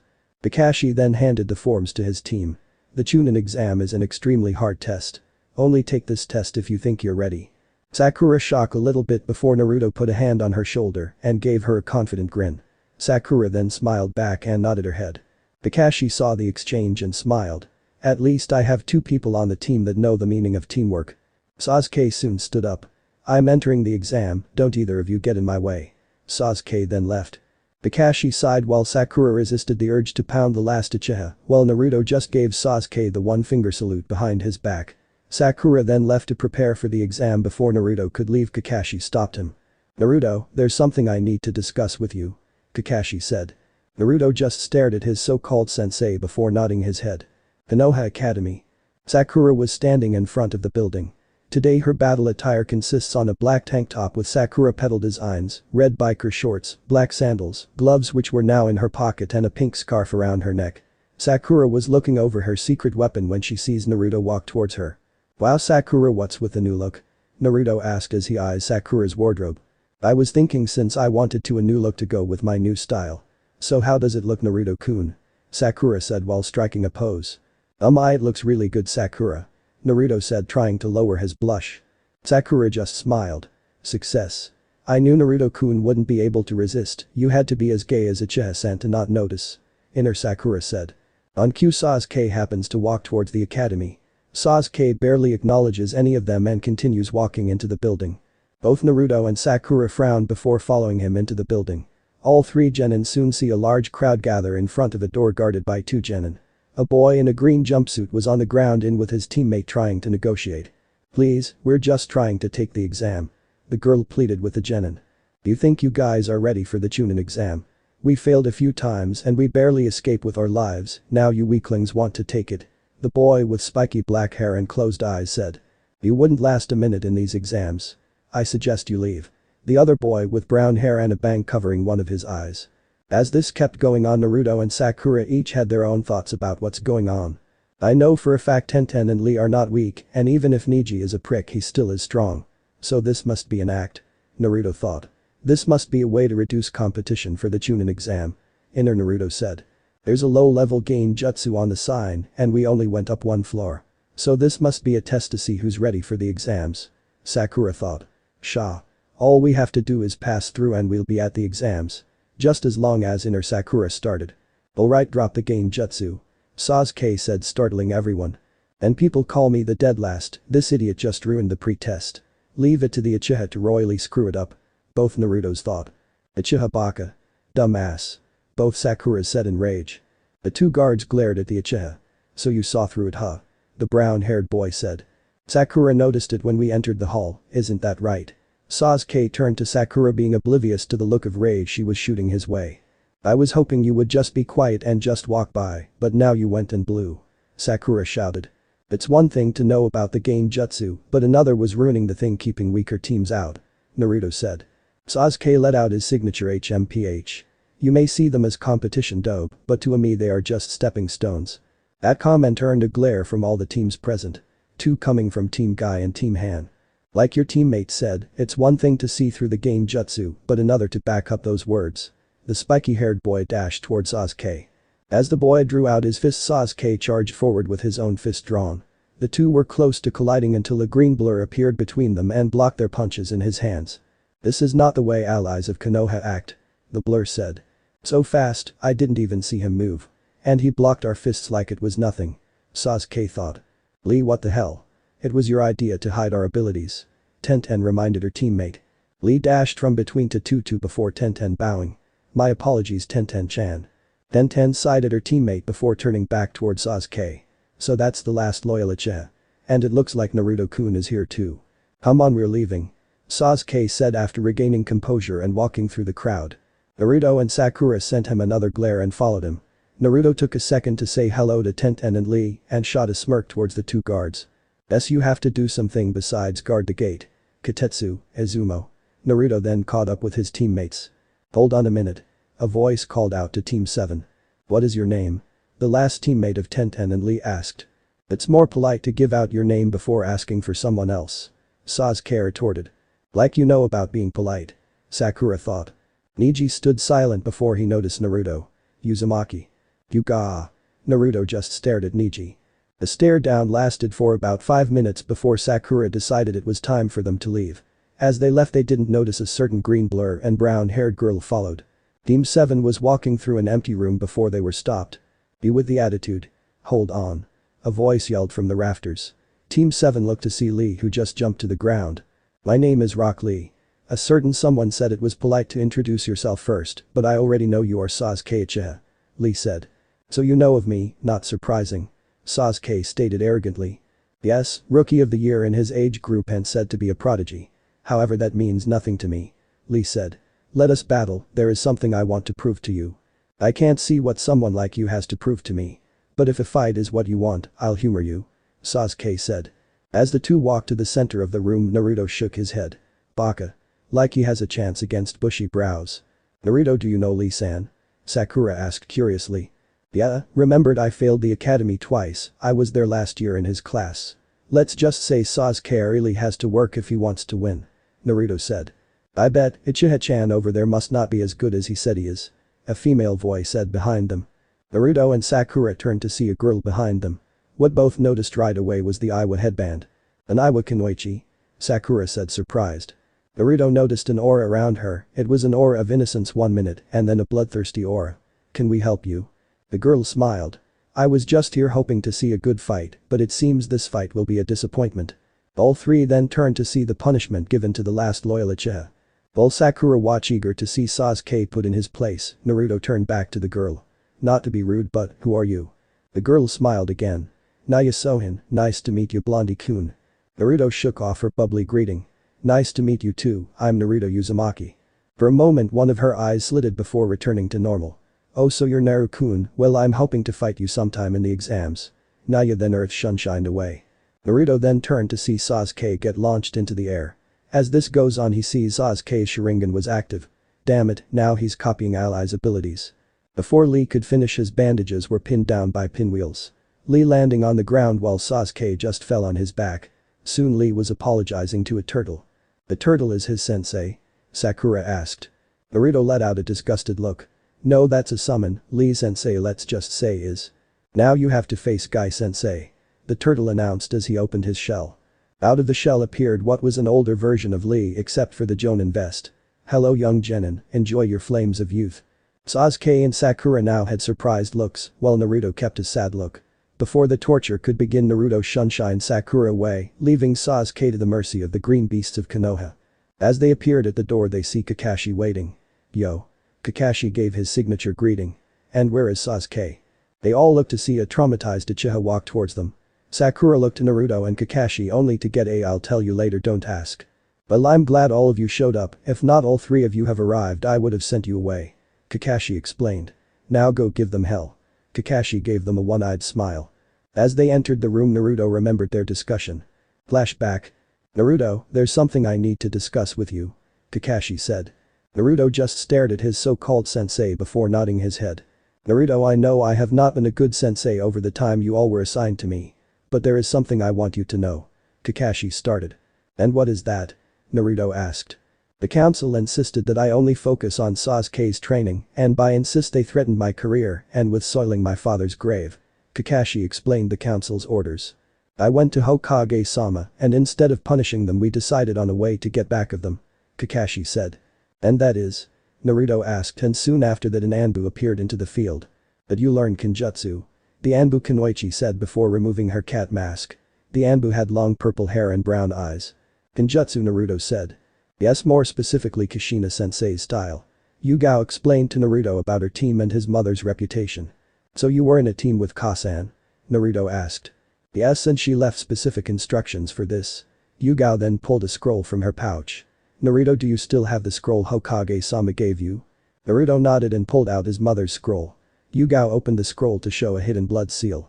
Naruto bit his finger with a fang and drew blood on the seal glowed red until a sword appeared. The sword was a katana with a gold guard and black with orange handle. The blade was long, but what got Naruto's attention was the red aura around the blade. Akano Saugi Bloody Funeral, while known as the red hot-blooded habanero Kushina, has another name on the battlefield Shinku no Tsurugi the Crimson Blade. Yugao handed the scroll to Naruto. When you are ready to train, to master Uzumaki-style Kenjutsu. She said to use that scroll. Yugao explained. Naruto, I may not be able to do anything for you and Sakura. But I'm sure you are the one helping Sakura train and of course you have been training. I just want you to know I didn't neglect you two on purpose. Kakashi said. Naruto gripped the sword tighter. Sure, Kakashi-sensei I understand. Flashback end. Naruto then looked to see the huge crowd of genin. As he looks at the many village symbols he spies Kasa who looked in his direction with a small blush. Naruto turned to see Naya and her team and she just happened to wave at him while smiling. Sakura. Naruto-kun. Ino called out. Team 10 soon walked towards them. Shikamaru and Choji both gave their hellos while Ino talks with Sakura. So forehead made a move yet? Ino asked. No, but I closer than you are Ino pig. Sakura said. Well, both Kunoichi promised not to let a boy break up their friendship again. This didn't stop the arguments they had about Naruto. Especially with Ino after she started talking about her destined one. The two were about to argue until they saw Naruto talking to Hinata. Hello Naruto-kun, how are you? Hinata asked with zero stutter. Hinata now wore an indigo robe with white designs and underneath was a skin-tight black jumpsuit. Hinata also began growing out her hair which reached the small of her back and unknown to others, a tattoo of 6 angel wings on her back. I'm doing fine Hinata-chan, so how was your training? Naruto asked. Hinata smiled. It's going along well, I'm halfway through my Kasen scroll. Naruto smiled before he turned to the others. Kiba, Shino. Arf. Oh sorry Akamaru. Uzumaki, it's been a while. Shino said. Hey Naruto, heard about your new look though I bet you're still as weak as ever. Kiba said joking with him. Well there's only one way to find out Mud. Naruto said joking back. You rookies should really settle down, you sound like you're on a field trip. A voice said. The rookie 9 turned towards an older genin. The genin then adjusted his glasses. Hello I am Kabuto Yakushi. Well Kabuto, what gives you the right to tell us to settle down? Sasuke asked. Kabuto just pointed to the crowd who by now were glaring daggers at the rookie 9. The glares intimidated some until Naruto used killing intent to make them turn away except for a few. Phew. That KI is amazing, even if he isn't using 100% of it. Phew said. Team Han. Naruto-kun really knows how to get my blood boiling, he should turn up the KI, I want to feel my blood rush through my body. Naya said. So that is the Naruto Tsuchikage-sama told us about. And that is the Uchiha next to him. One of Naya's teammates said. The boy was 13 and his eyes were covered by a bandage. He wore a grey long-sleeve clothes jacket that seems to double as a straitjacket, red pants and black steel-toed boots. Buru, no care, Buru want to crush. The large teammate said. He was large with a big gut and muscles along his arms. He wore a vest that was open to his body and XXX large dark blue pants and sandals. Calm down Buru, you'll get your meal, Naya called the blonde, and I suppose you can crush a Uchiha. The bandaged one said. And you Taisho-kun? Naya asked. I guess I can keep the girl busy. Taisho said. Suna team. At KI again, that guy's a monster. Kankuro said.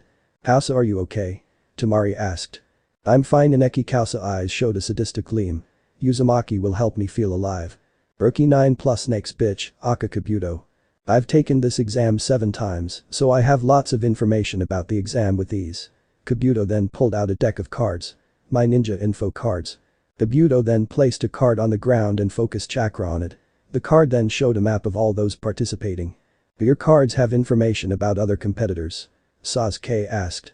Sure, I even have information about all of you. Kabuto answered. Who do you have in mind? Rock Lee, Kausa no Sabaku, and Naruto Uzumaki. Sasuke asked. Naruto glared at Sasuke before asking. Can you look up Naya Sohin? You already know their names, this should be easy enough. Kabuto then drew 4 cards, each showing stats. Rock Lee. Rank. Genin. Teammates. Niji Hyuga, Tenten Higurashi, Sensei Might Guy. Mission record. S0. A0. B0. C10. B25. Well Rock Lee, he's only a year ahead of you, his other stats are low, but his Taijutsu is really high. Kabuto then got out another card. Kausa no Sabaku. Rank. Genin. Teammates.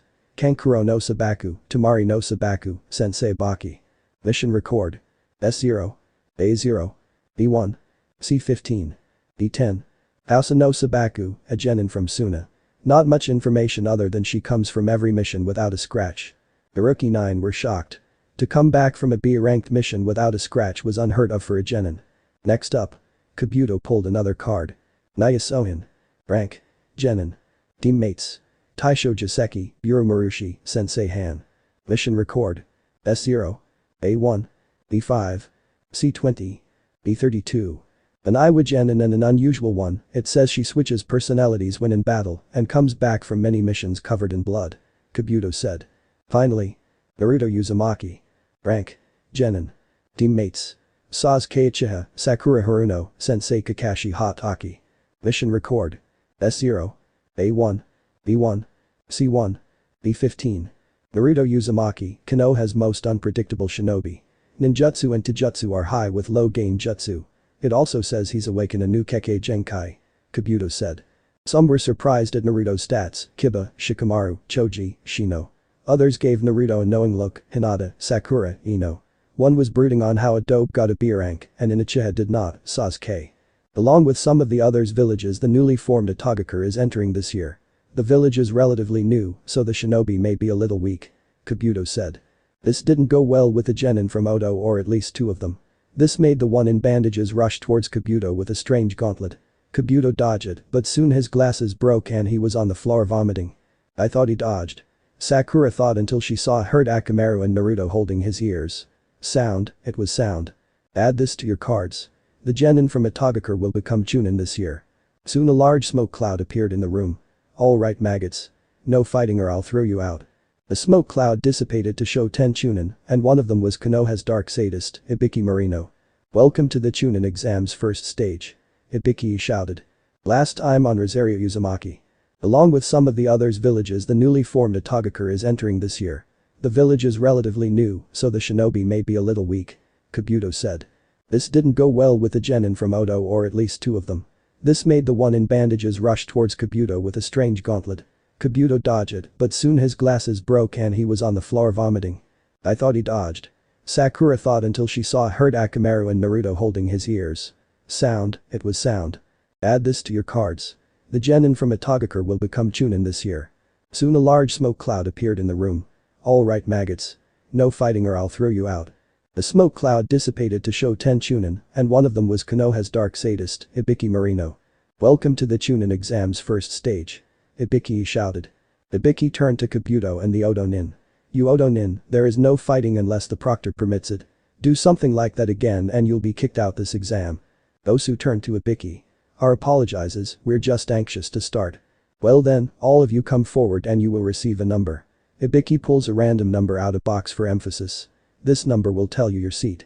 Now hurry up. All the genin go to the front desk to receive their number. As Naruto got his number he goes towards the second row and finds his seat.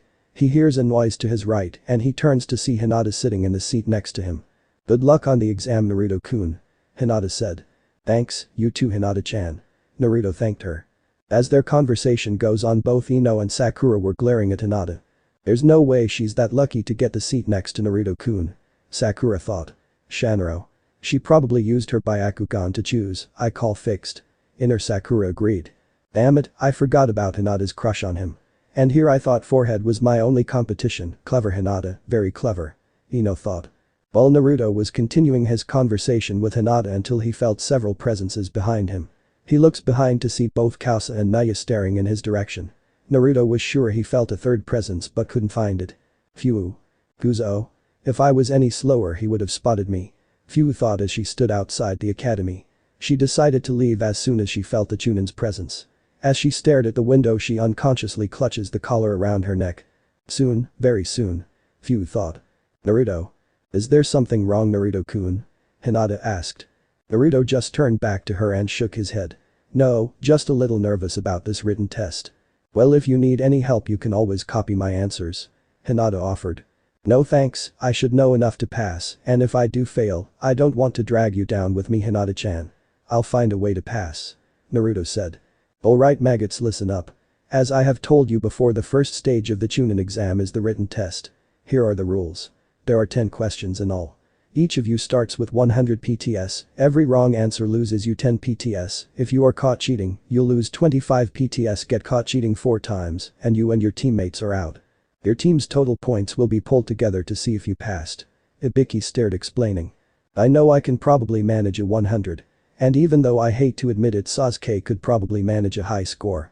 So even if Naruto-kun makes a 0 Wood should be able to pass no problem. Sakura thought. There's one more thing I need to add. If any of you make a 0 on this exam, you and your whole team will fail this part of the exam. Ibiki added. This brought 3 different actions to happen.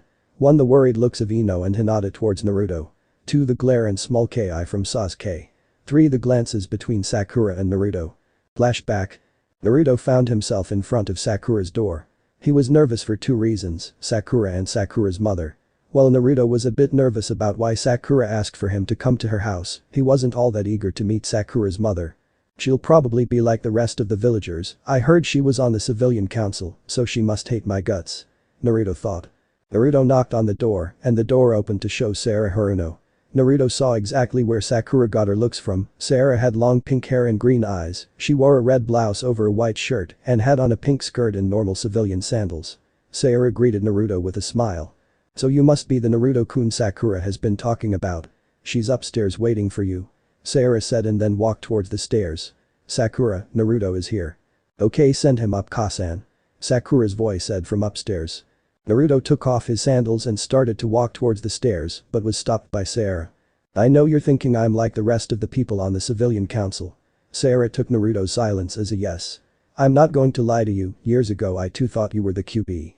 But when I first heard of you protecting Sakura from bullies before Ino-chan showed up I had a change of heart." Naruto was shocked that he was hearing this. He thought she hated him like everyone else, but it seems now that's not the case. "Thank you, Haruno-san." Naruto bowed before heading upstairs. Naruto went upstairs and there was Sakura waiting for him, she then led him to her room. "Finally we got Naruto alone in our room, maybe we should just jump him now," Inner Sakura said. "Shut up. This is important. And me and Naruto-kun aren't ready for that yet," Sakura argued back. "Hey Sakura-chan, are you sick or something, your face is a little red," Naruto said. "Oh no, I'm fine." Sakura started to wave her arms frantically. "Anyway, I want to talk to you about our deal." "What deal?" Naruto asked. "I don't feel right asking you for training and giving you nothing in return, so I figured I would be your tutor," Sakura said. "Tutor?" Naruto said. "From what you told me, the senseis at the academy except for Iruka-sensei weren't fair to you. So I'll help you with the knowledge part of being a shinobi and you help me with the physical part of being a shinobi," Sakura explained. Naruto thought the deal over in his head. "Sure, you got yourself a deal, Sakura-chan." "Great. So I'll see you tomorrow at the training grounds, right?" Sakura asked. "Okay," Naruto said. As Naruto walked downstairs to retrieve his sandals and leave he was called over by Sarah. "Naruto, may I ask you a favor?" Sarah asked. "Sure Haruno-san, what is it?" Naruto said. "Protect Sakura. I know she's a kunoichi now and she's very smart, but please, promise me you'll protect her," Sarah pleaded with him. Naruto was frozen before he put on a true smile. "Of course Haruno-san, I won't let anything happen to Sakura-chan. It's a promise of a lifetime." Naruto then turned to leave the house. When the door closed Sarah had a few thoughts.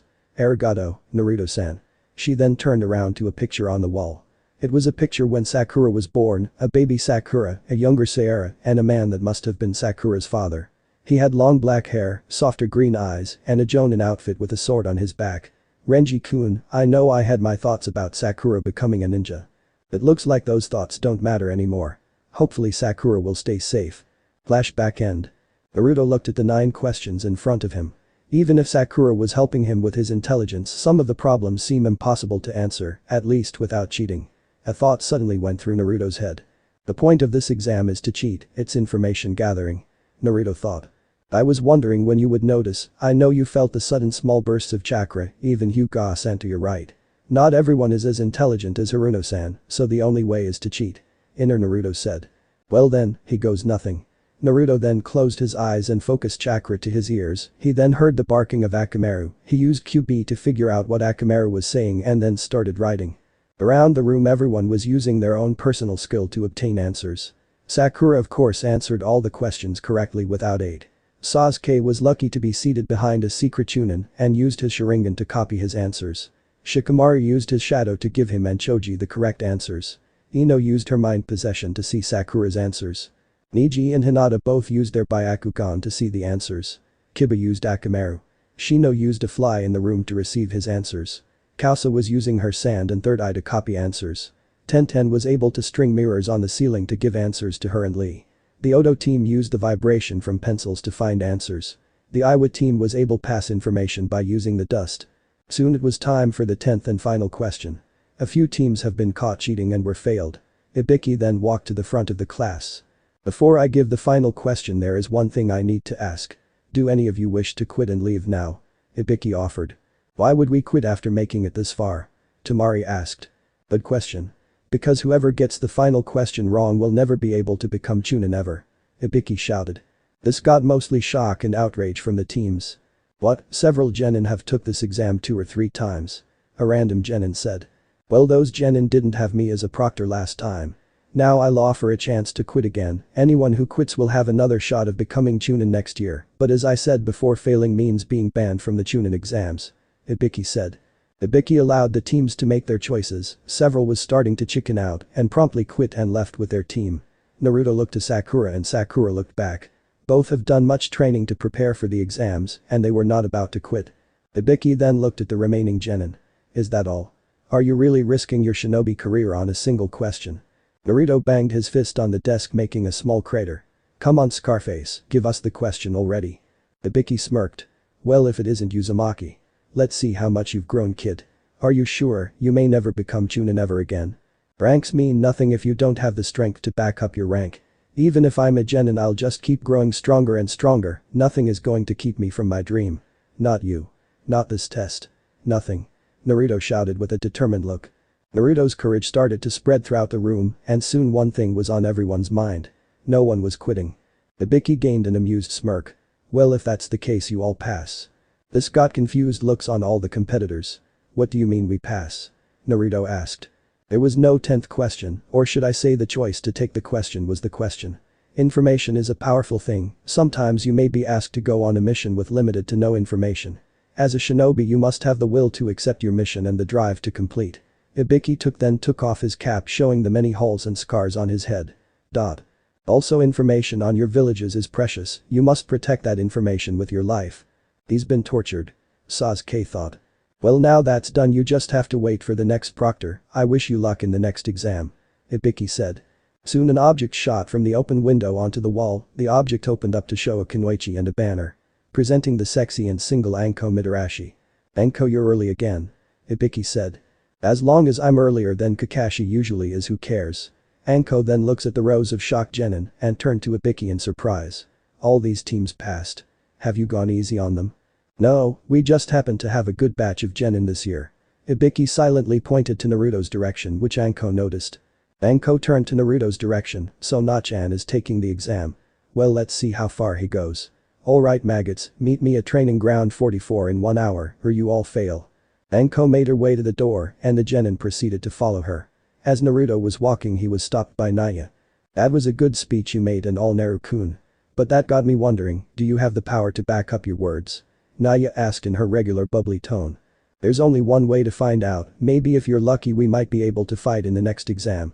Naruto then left to catch up with his teammates. Naya's innocent face turned to a sadistic one. Hopefully you're right Naru-kun, I can't wait to have fun with you. Naruto then caught up to where Sasuke and Sakura was standing. So how was the test Naruto-kun? Sakura asked. It was alright, I figured out the meaning, but some I was able to answer on my own because of you so thank you Sakura-chan. Naruto said. Sakura then started to blush. You're welcome Naruto-kun. Well at least you're not useless for a test anymore, but don't even think about failing. Sasuke said in his superior tone. Even if I wasn't able to answer the questions doesn't mean I would have failed. And last I checked you were not leader of this team Sasuke. Naruto said. If anything Uchiha-san need to act like you're a part of this team before you can go ordering us around. Sakura coldly put. Sasuke just did his signature HMPH before turning away which almost earned a punch from Sakura if Naruto didn't stop her. Anko then walked towards the large fence gate and got all the genin's attention. Alright runts, this is the site of the Chunin Examsekan Stage Training Ground 44, also known as the Forest of Death. Anko said. Alright runts, this is the site of the Chunin Examsekan Stage Training Ground 44, also known as the Forest of Death. Anko said. Anko then shows a large forest blocked by a large gate. Many genin foreign to Konoha were marveling at the great forest as the forest inspired many ideas. Naruto looks at the forest before shrugging. Doesn't look special to me. Anko smirked when she heard this. Oh really now? Anko then throws a kunai towards Naruto. Naruto senses this and dodges the kunai before he soon feels another knife against his cheek hard enough to draw blood. You won't be saying that very soon. It's always the overconfident one who screams I enjoy the most. Anko then licked the blood on his cheek. Naruto shook off his disgust before silently saying, how long are you going to keep up this act Anko-nisan? Hey I have a reputation to keep, plus I wanted to get all your girlfriends riled up Nachan. Anko silently answered. Naruto sweat dropped feeling all sort of ki sent towards him and Anko. They're not my girlfriends. Anko let out a laugh before she felt a strong ki behind her, she got her knife ready only to see a Kusanin with a kunai wrapped in hers tongue. I'm sorry Proctor-san, but you seem to have dropped your knife. The Kusanin offered Anko's kunai. Well thank you Kusanin. But you may want to remember not to sneak up behind me. Anko said as she lowered her kunai from the genin's neck. The Kusa-nin chuckled to itself before joining its team. Naruto then shook off the shivers the Kusa-nin gave him before going back to Team 7. Alright maggots. This will be a test of survival, each of you will have 120 hours to collect these. Anko then held up a white scroll and a blue scroll. And bring them to the building directly in the center of the forest. 5 days. What about food? Choji all but yelled. Oh well, that's up to you and your teams. Now let me explain some rules. Anko began. 1. You and your entire team must make it to the building with both scrolls. Anyone who doesn't have both scrolls or loses a teammate fails. 2. You are not to open the scrolls until reaching the building. What happens if we do? Asked Sakura curiously. Let's just say you don't want to find out. Now except for those 2 rules anything goes. Fight, kill, I don't care, just do whatever you need to pass, but you'll need to sign this. Anko then pulls out a waiver. And what is that for? A random genin asked. It's a waiver that exempts Konoha from taking responsibility if any of you die, and for that comment smartass you can pass them out. The genin quickly passed the waivers around, afraid of angering the strange Kunoichi. After that Anko resumes explaining. Now when you teams have signed the waiver, come to the booth to get your scroll. Anko finishes. As the genin got their scrolls, many start to plan. Phew. So this is the forest of death. Phew said as she hid along the aim teams. Soon I'll be able to get this seal off. I wouldn't trust that leader of yours, child. Nanabe said after so long.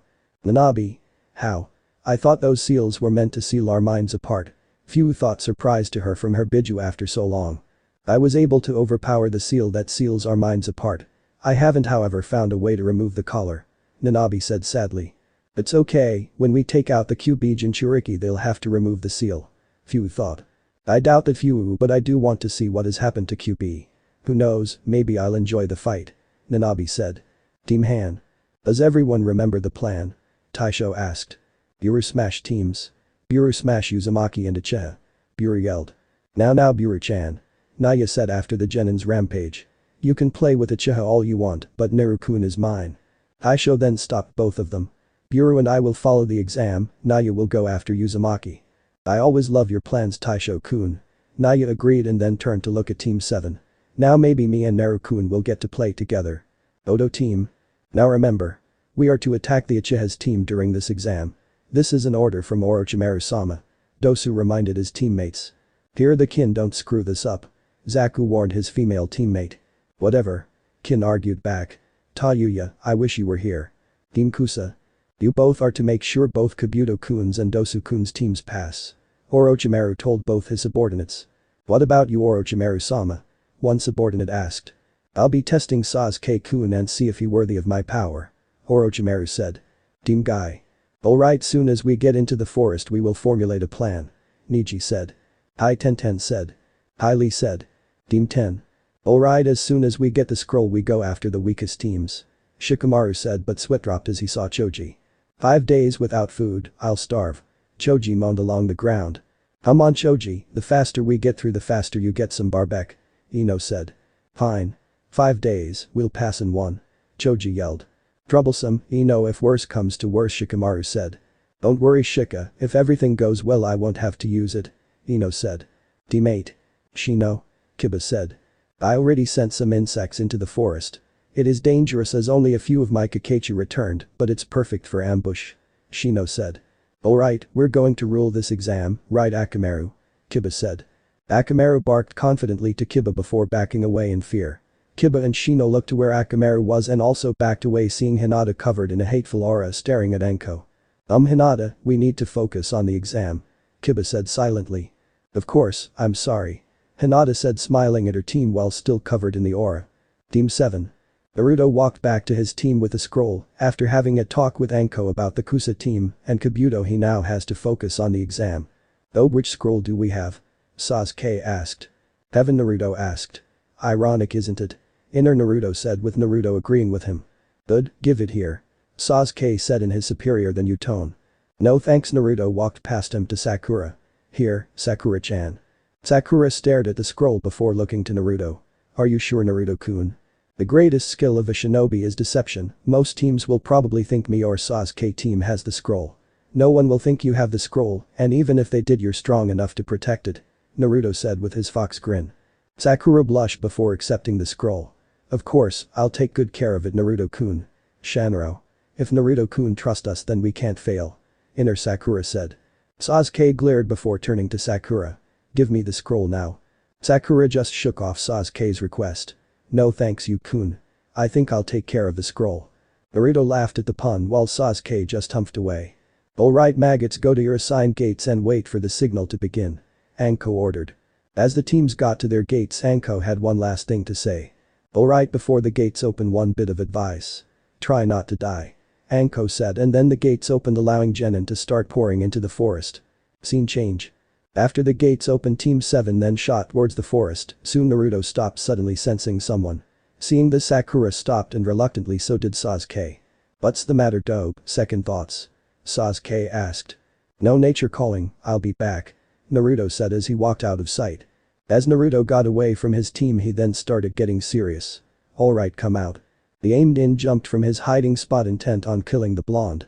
He tried to end it with a kunai, but then Naruto sidestepped him before slamming him into a tree. The aimed-in tried to raise himself up before Naruto slammed his foot on his chest. Alright, before you give me your scroll, I want to show you something. Naruto said to the now scared genin. Moments later, Sasuke and Sakura were surprised to see a beaten aimed-in fall in front of them before Naruto showed up.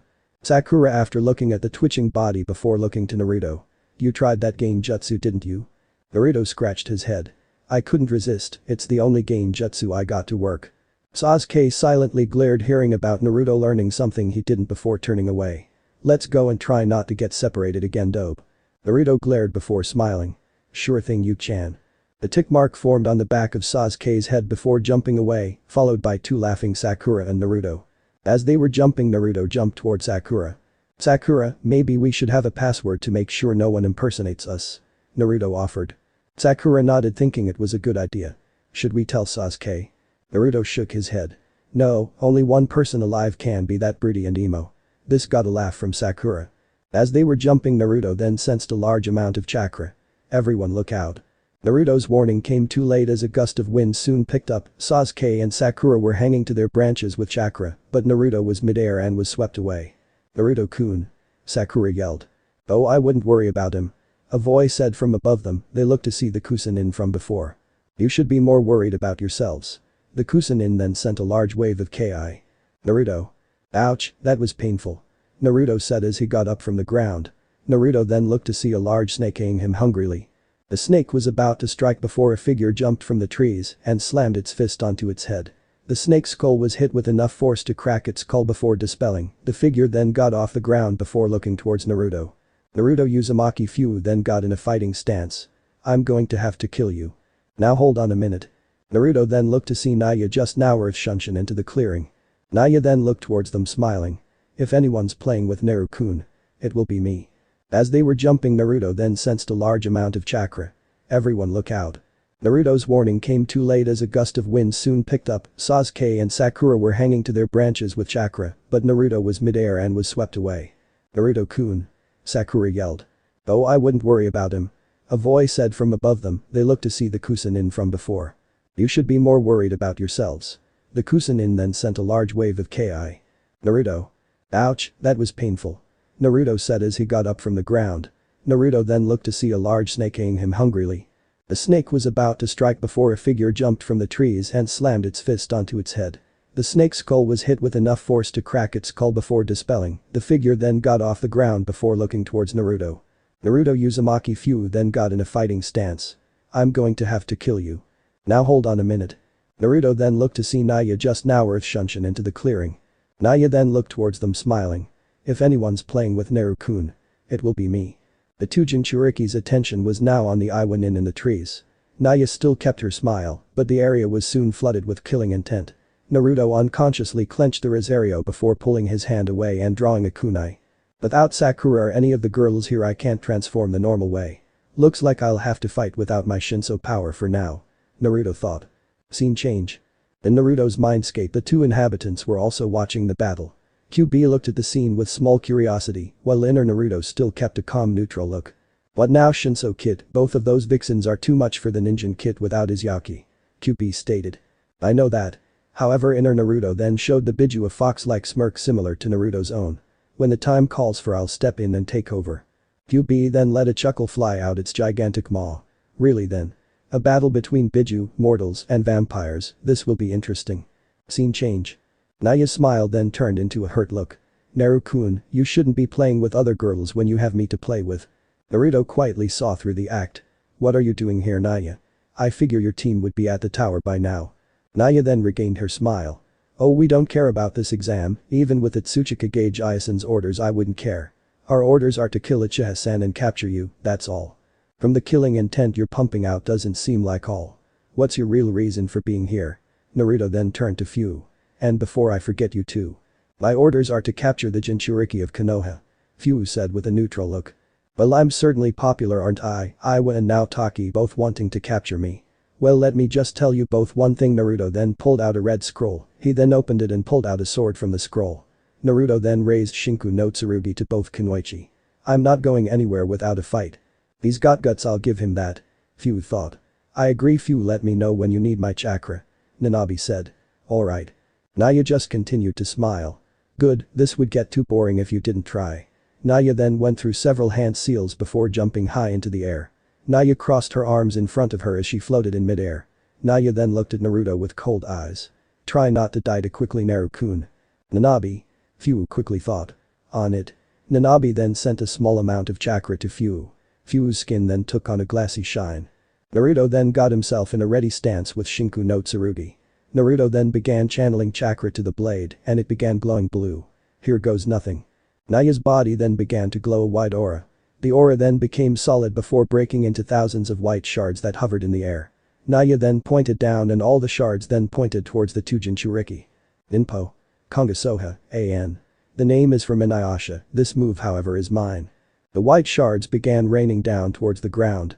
Fu got into a defensive stance and crossed her arms to protect her face. The shards then appeared to bounce off her now solid skin. Naruto on the other hand. Naruto then closed his eyes and got ready to swing his sword, Shinku no Tsurugi now full covered in his chakra. Naruto then swung with all his might and an arc of chakra flew from the blade. The arc quickly destroyed all the shards in its path before flying to its target. Naya quickly dodged the attack and then landed back on the ground. Naya then began clapping her hands. Hooray, you didn't die. Most shinobi would have either run or hid for cover. Not like it would have worked. Naruto then looked at the shards that were now dissipating, then turned to Naya. Kongasoha, Diamond Shard Blast, is that some king of Kekkei Genkai? Naruto then dashed towards Naya who was still smiling. Naya quickly went through some seals before placing a hand on the ground. Oten. Tsurugi no Ishii. A sword-shaped stone rose into Naya's hand. Naya then blocked Naruto's strike and the two proceeded in Kenjutsu. As Naruto was fighting he noticed Naya had no stance, just carefree strikes and blocks. Naruto then quickly sent a thrust forward, Naya dodged but a cut still formed on her cheek. The two then separated to dodge a blast of water. You didn't forget about me, did you? Fu said as she got Naruto's attention. Fu then went through hand seals and brought out a jug. The jug then shattered as the water hardened into a sword. Before Naruto can make a move both Jinchurikis felt a power they were both familiar with. That's Yaki. But how? Fu thought. Fu, you need to take cover now. Fu then focused Nanabi's chakra and a pair of insect wings appeared on her back. As she flew to higher ground she saw the Yaki was coming from Naya. What is she? Naya then moved her hand on her cut and then licked the blood. Naya now had a sadistic smile in place of her innocent smile. Now you got me wet, Naru-kun. Let me return the favor. The stone sword then cracked and fell apart, in its place was an ethereal white sword, a diamond blade. Naya then cut her palm with the blade and let her blood flow onto the sword. The sword to change into a bloody red. I'll return the favor, Naru-kun, by splashing blood everywhere. Team 7 and Orochimaru. Sasuke and Sakura looked up at the Kusanin. The shinobi just stood there on his or her branch kept unleashing Ki on the two genin. Sasuke and Sakura soon saw an illusion of their deaths. Sasuke just stood there frozen as his heart speed up. This pressure, it feels just like. Sakura fell to her knees before trying to rid herself of fear. This is Ki. Compared to Zabuza's it's on another level. Naruto-kun, where are you? How disappointing, maybe your other teammate would have provided me with some entertainment. The Kusanin said. What have you done with Naruto? Sakura shouted, her fear replaced with concern for her friend crush. Oh, I just sent a little something to keep him preoccupied. The Kusanin said. Orochimaru then felt his summon's demise. I didn't think he would defeat it that easily, I wonder what happened. Scene change. Naruto was busy dodging and blocking Naya's wild swings. Every time Naruto landed a hit Naya just continued her onslaught. When Naruto got cut Naya's swing seemed to get wilder. That's right, bleed for me Naru-kun. Naya shouted. The large snake summon then slithered into the battlefield and then found its target when it tried to swallow both Naruto and Naya. The latter then sent a bloody arc slash through the snake. After the summon's death, the two quickly resumed their bloody ballet. Scene change. Sakura then looked at the frightened Uchiha and then turned back to the Kusanin. Uchiha's not going to be any help yet, I have to stall for time until Naruto-kun can get back. Shanro. Let's beat this here she-freak. Sakura then pulled a small bag from her tools.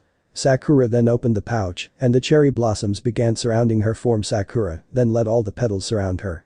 Orochimaru looked at the display with interest and curiosity. Seems like they all have something interesting this time around. May.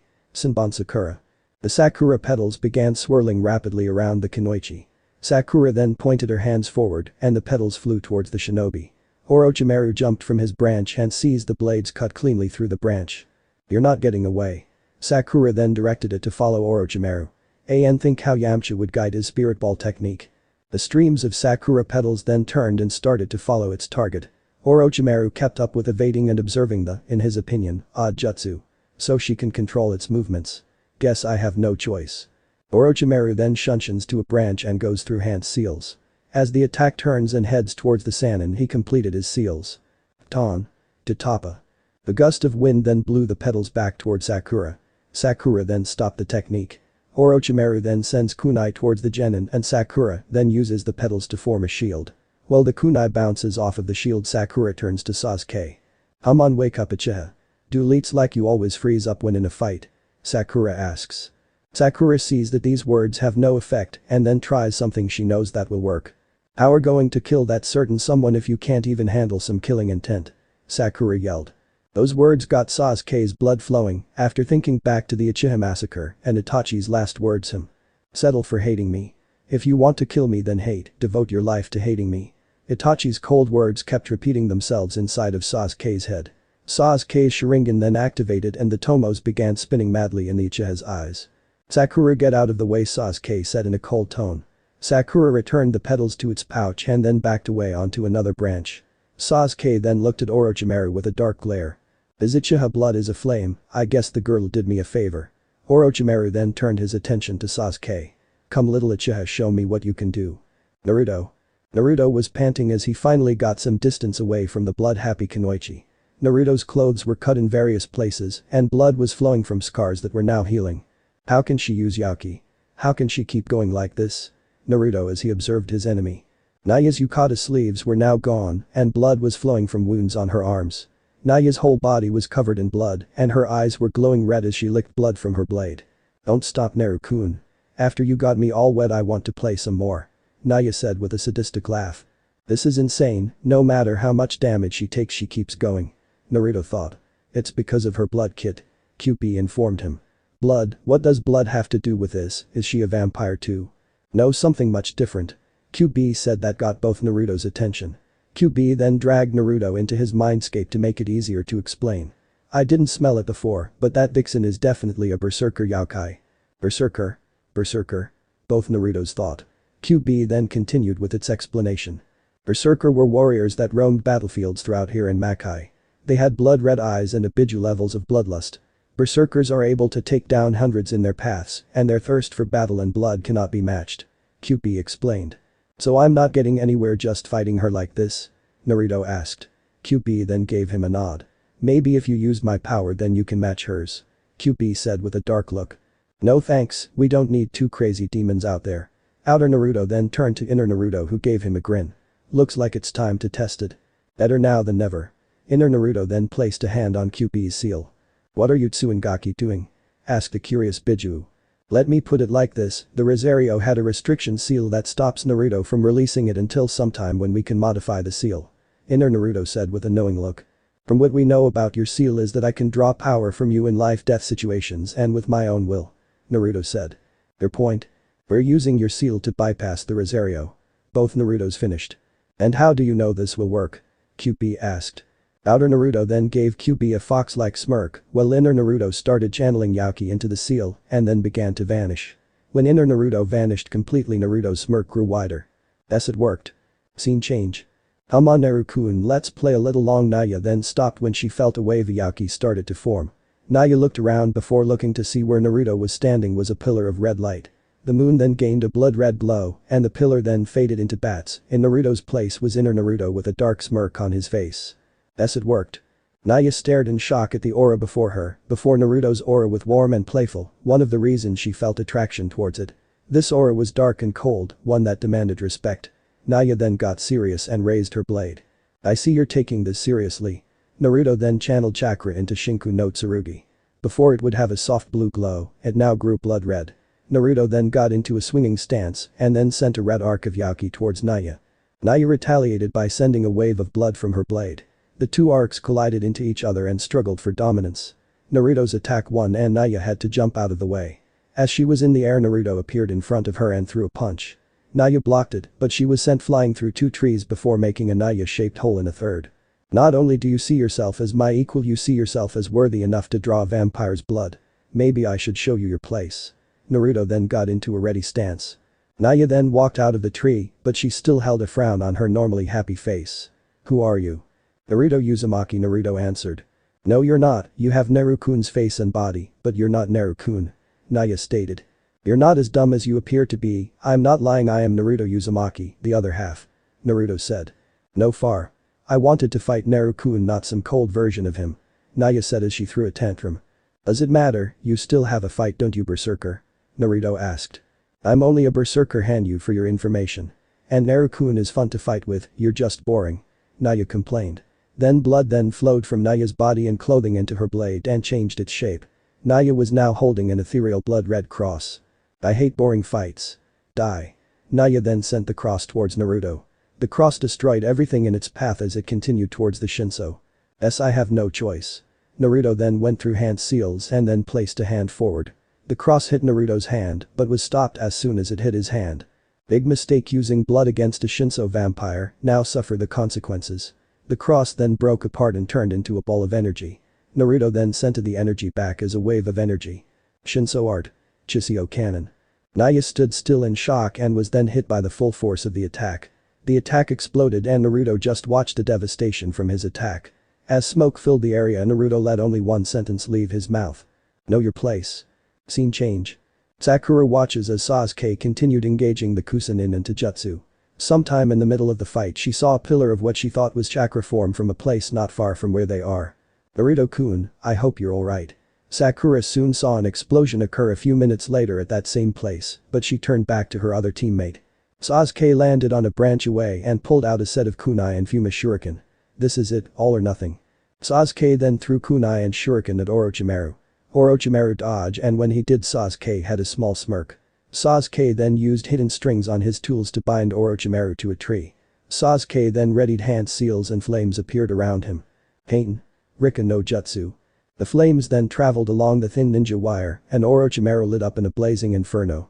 As the Sannin was burned to a crisp, Sasuke then landed on a branch near Sakura in exhaustion. Sasuke turned to walk away, but a voice sent a chill through his spine. Excellent, the power of the Uchiha clan is amazing. A male voice said. Sasuke turned around to see the ninja get up and walk towards him. Some of the shinobi's face was burned, but it peeled away and showed pale white skin and yellow snake-like eyes. Well, is that Sasuke-kun? Orochimaru asked.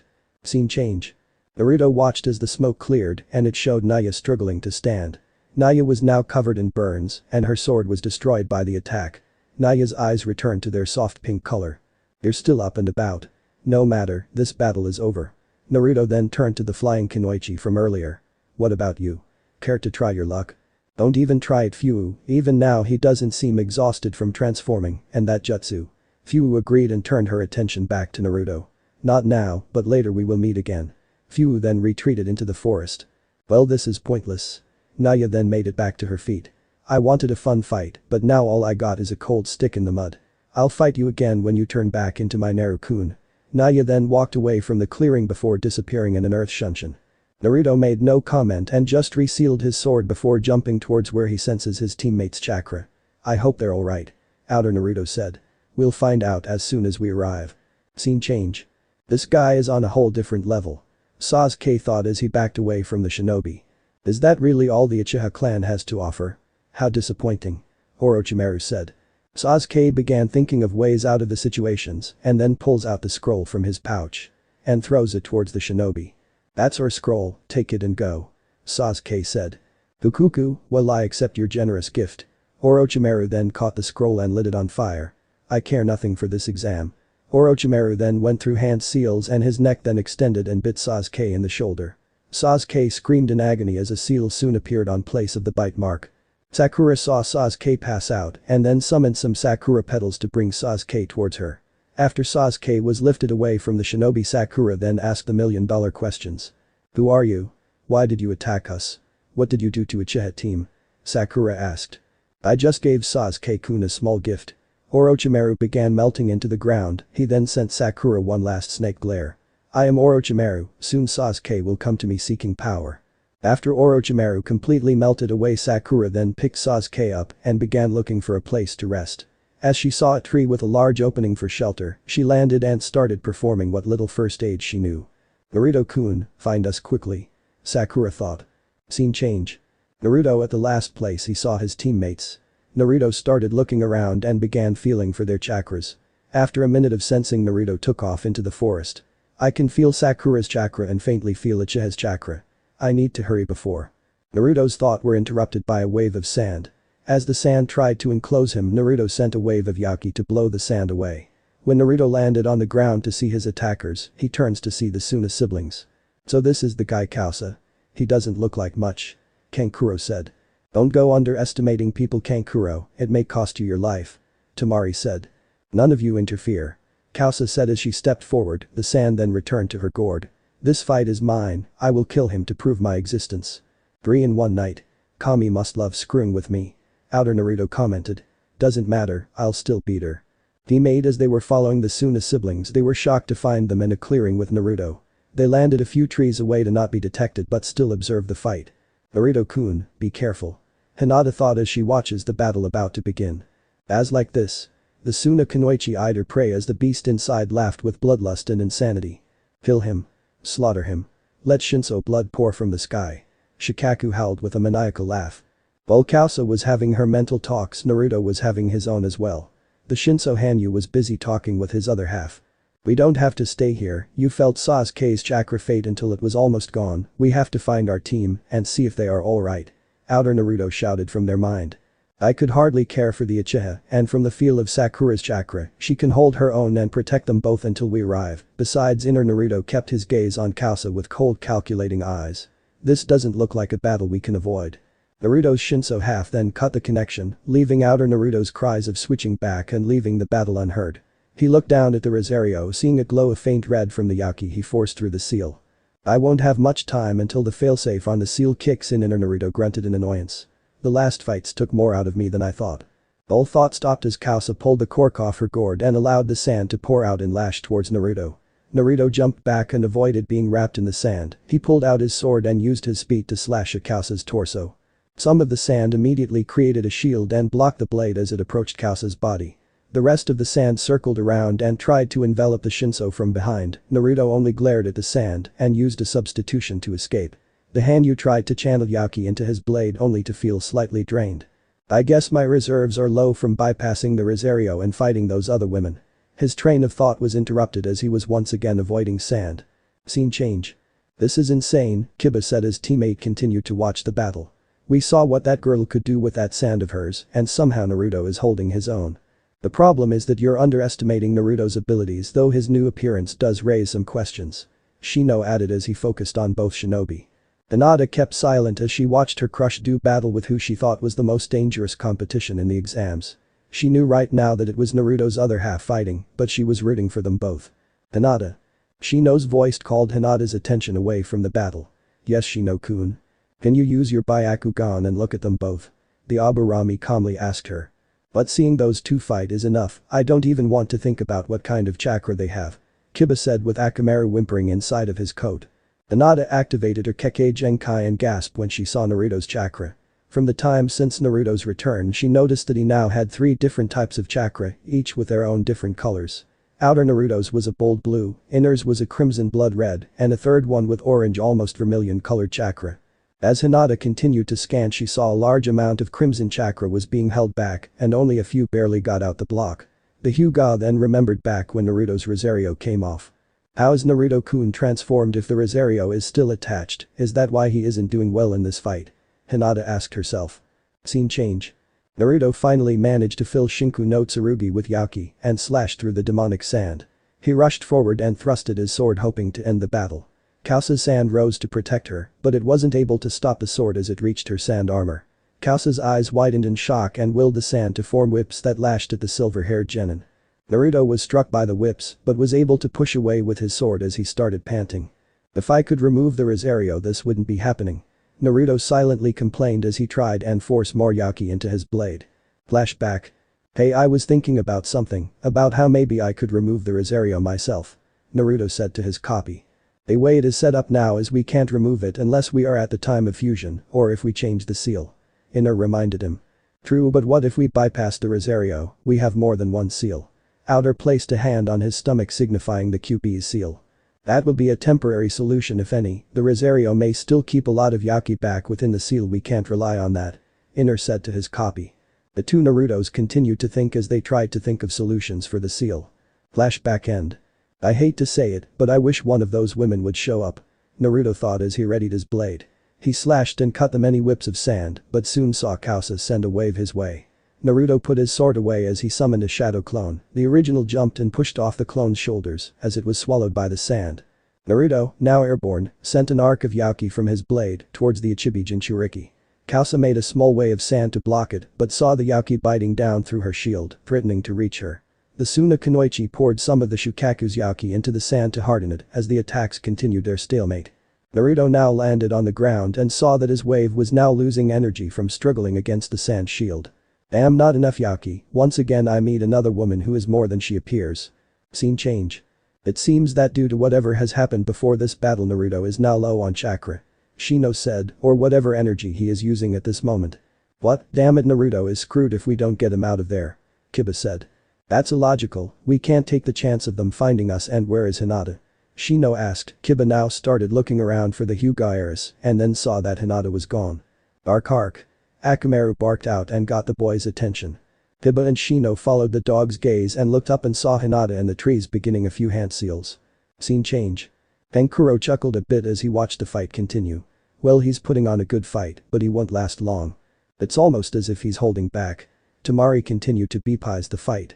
Why would he? Against Kausa you need to use everything you have against her. Holding back or not, it's all over. Kankuro said. But the two battling shinobi Naruto was now panting a bit as he held his sword in a defensive stance. Kausa had her sand swirling around her, though you could see the small slashes of her clothes that showed where Shinku no Tsurugi made it through her shield. He cut through my sand, how is that possible? Kausa thought.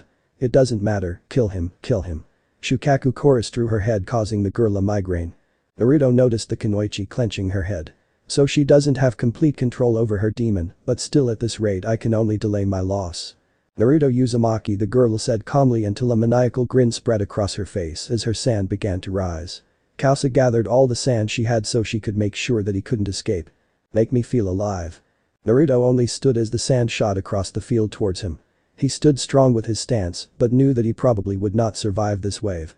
This is how I'm going to die because of something as insignificant as this seal weight who is? Naruto asked as he saw a silhouette appear before him as the sand wrapped around the two. He tried to push the figure away until he saw hands move towards the Rosario.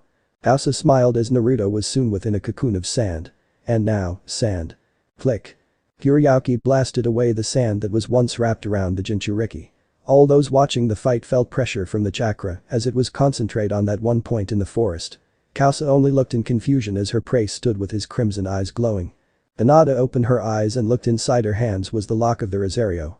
She looked up and saw she was held up bridal style by her crush, causing her to blush. Naruto set her down and resumed his stance. Hinata right. The Hyuga heiress nodded, frozen from shock and a bit of fear as she looked at the other half of Naruto. The boy stood in front of her as if shielding her from the fight. Well, I thank you for releasing the seal, I suggest that you steer clear of the area. The Shino said as he glared at his opponent. That look, it's different from before.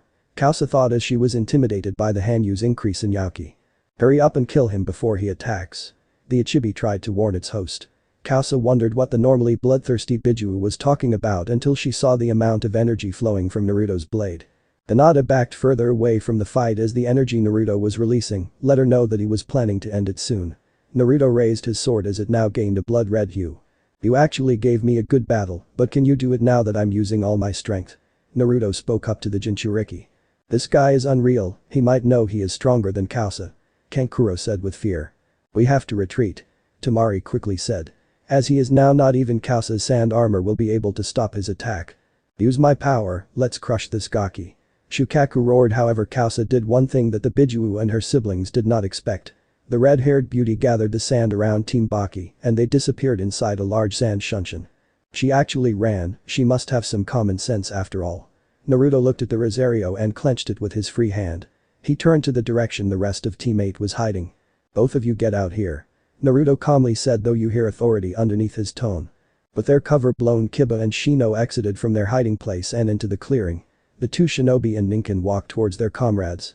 Still attracting trouble, huh, Naruto, but what was all that? Kiba asked out of curiosity. I'm also interested in this new appearance of yours and also how you seemed to gain more power after Hinata jumped into the battle. Shino asked, noticing the link necklace and the Rosario in Naruto's hand. Maybe you might find out sometime, however, now is not that time. Naruto said and then turned his back about to jump into the treetops. Wait, where are Sasuke and Sakura? Did something happen? Kiba asked. Sasuke and Sakura, Hinata said quietly as she started to wonder why Naruto was alone in the forest of death. We were ambushed as soon as we got into the forest, I got separated from them so I need to get back. Naruto quickly explained. Then we need to hurry to your teammates, Naruto. Shino said. Shino, I thought we were going to the tower. We have the scrolls we need. Weren't you the one who said it was illogical to stay in the forest longer than necessary? Kiba asked. I don't need help nor do I require it. Naruto then leapt up into the air and onto a large branch. My advice would be to leave the forest or enter the storm that's about to blow. After that was said, the demonic ninja jumped through the foliage of the trees, leaving a confused teammate on the ground.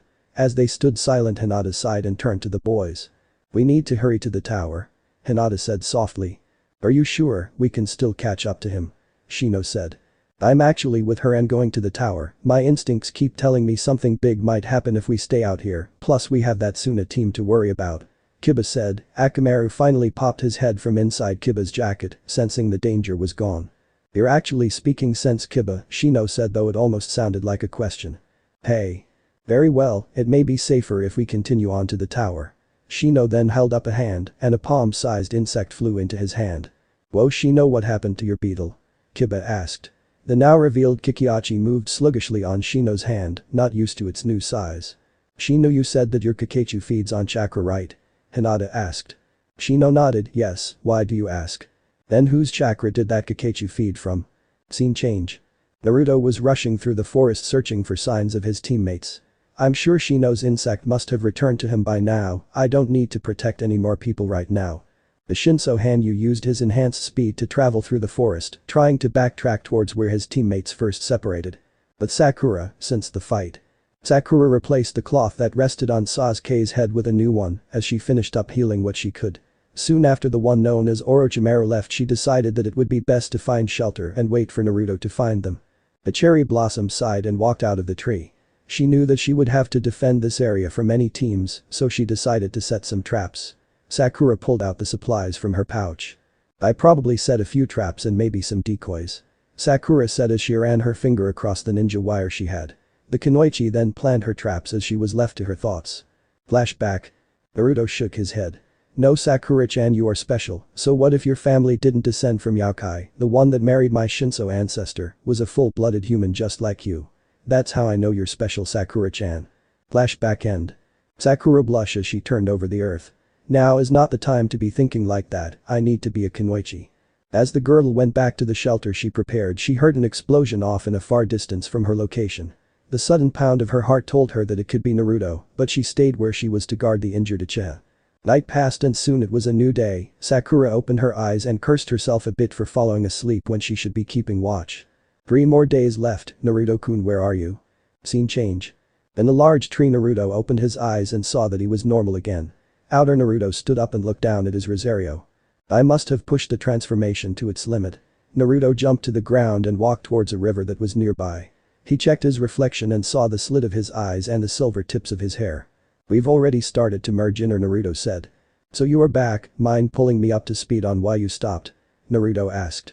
While I was at full power, you know that with the Yaoki we were admitting we would attract possibly anything towards us hoping for a challenge. I am more than willing to show my power, though I figured I should rest to allow us both to regain energy. His Shinso half explained. That fight with that Iwa Kunoichi was a tough one. Naruto grumbled both out loud and in his head. Still, I should be close to where that wind blew me off course. I'll find Sakura-chan and Uchiha soon. Naruto turned to leave, but then looked up feeling another presence nearby. He decided to save his thoughts for later as he took off into the forest. Above in the trees was Fu as she hid herself from the blonde. He seems different again, though I think I can weaken and capture him now. Fu thought. You had help from that berserker and that sudden Futon jutsu last time, you can attack him or what? Fu asked Nanabe as she leapt to keep up with her target. If what I know is right, QB was always sealed by the best seal masters, all of them in this village. Nanabe recalled. How does that relate to this? Fu asked again. Think, if a village can seal a Biju they could possibly destroy a simple seal as an obedience one. Nanabe said as it got its point across. That Gaki could help us with our predicament. But I attacked him before, how can I get him to listen to me now? Fu asked her Biju. You can always go up and ask, you'll never know unless you find out. Fu nodded as she tried thinking over her course of action. She flared her chakra making her known to the one she was following. Naruto stopped feeling the flare of chakra and turned around and saw one of the Kunoichi from the night before. You again? Naruto reached for his sword only to see her raise her empty hands up. I'm not here to fight this time, I have a proposal in mind for you. Fu said. Proposal? Naruto then relaxed but kept his guard up. And what is this proposal? Scene change. Sakura's eyes began to droop showing her exhaustion. Most of her time was filled with Gord in the shelter or tending to Sasuke's sudden heat flashes. The thing worrying her was the mark that was left on Sasuke's neck. She could tell that it was foul and evil just by being around it.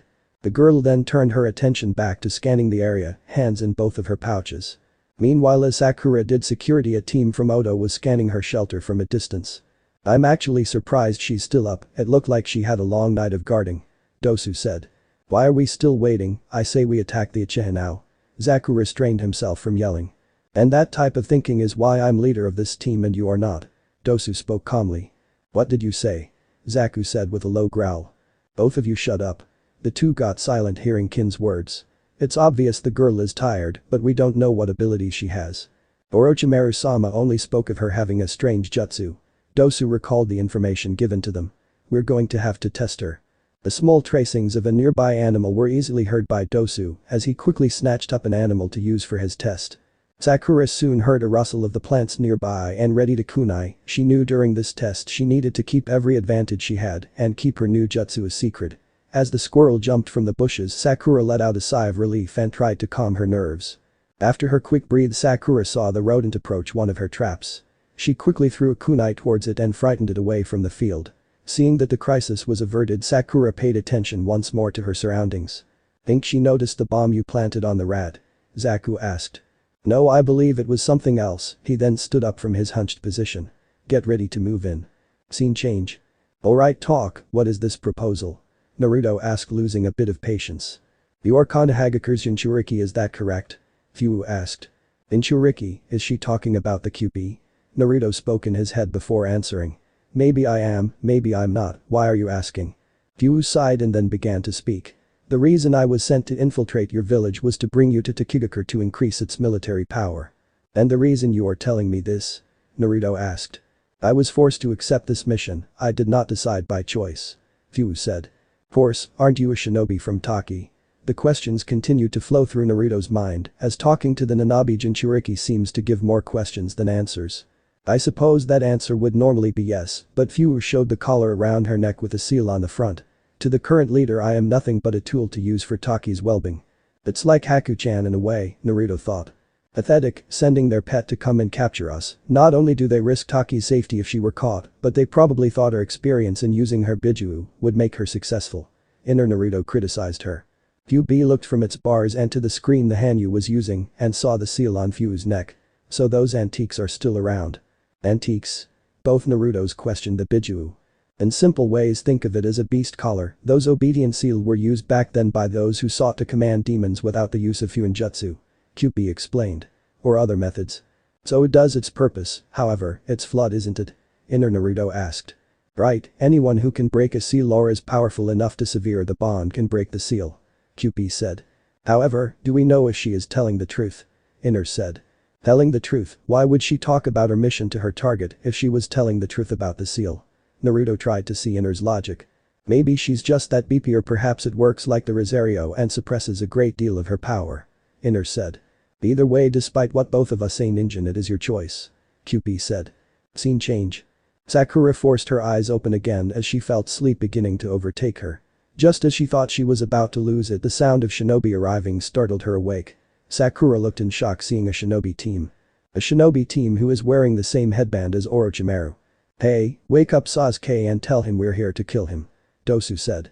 Sakura answered his request by standing up with a kunai raised to defend both her and her teammate.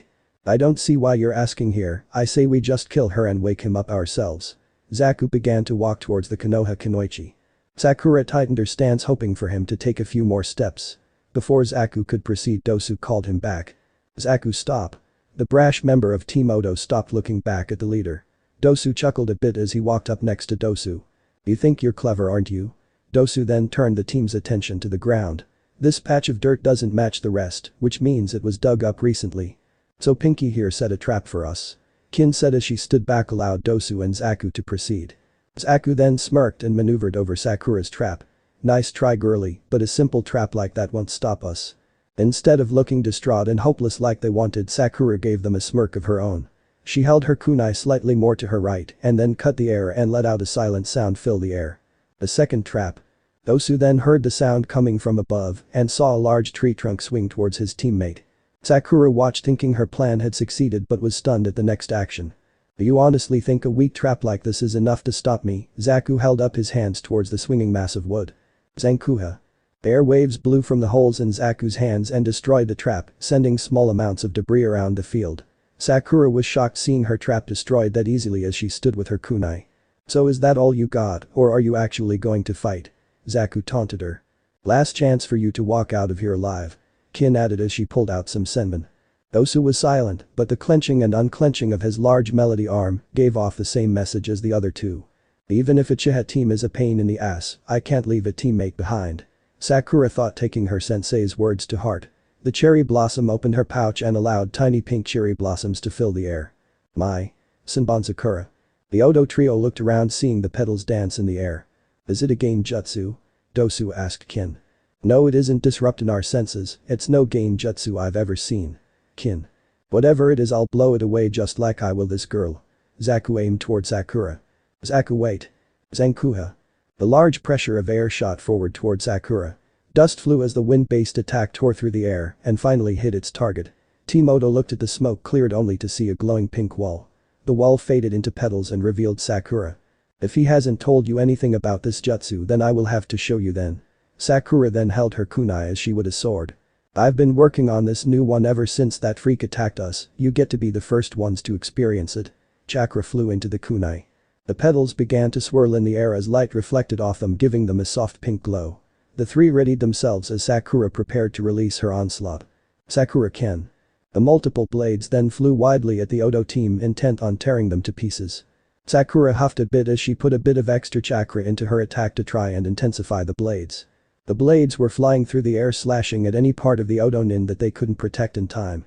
The attack was slow, but the multiple of blades made up for that weakness. The attack went on until Zaku exploded in rage. That's enough. He sent a small blast of wind that blew the blades away. Zaku sent a dark glare Sakura's way as he aimed his next attack. Zenkukikuha. Sakura looked wide-eyed as she couldn't collect a full shield in time as the large pressure of air slammed into her. She let out a loud scream as dust and wind enveloped her. Scene change. Rock Lee set a squirrel down after he safely removed the bomb from its back. He wondered why anyone would set a trap on a creature until he heard a soft explosion sound close by. That's the sound of an intense battle, I better go see. Lee then set off towards the sound of battle. So this part ends here. I hope you guys enjoyed this video, so quickly like this video for second part of this series. And comment down below your thoughts about this series. And now it's time for me to go, bye.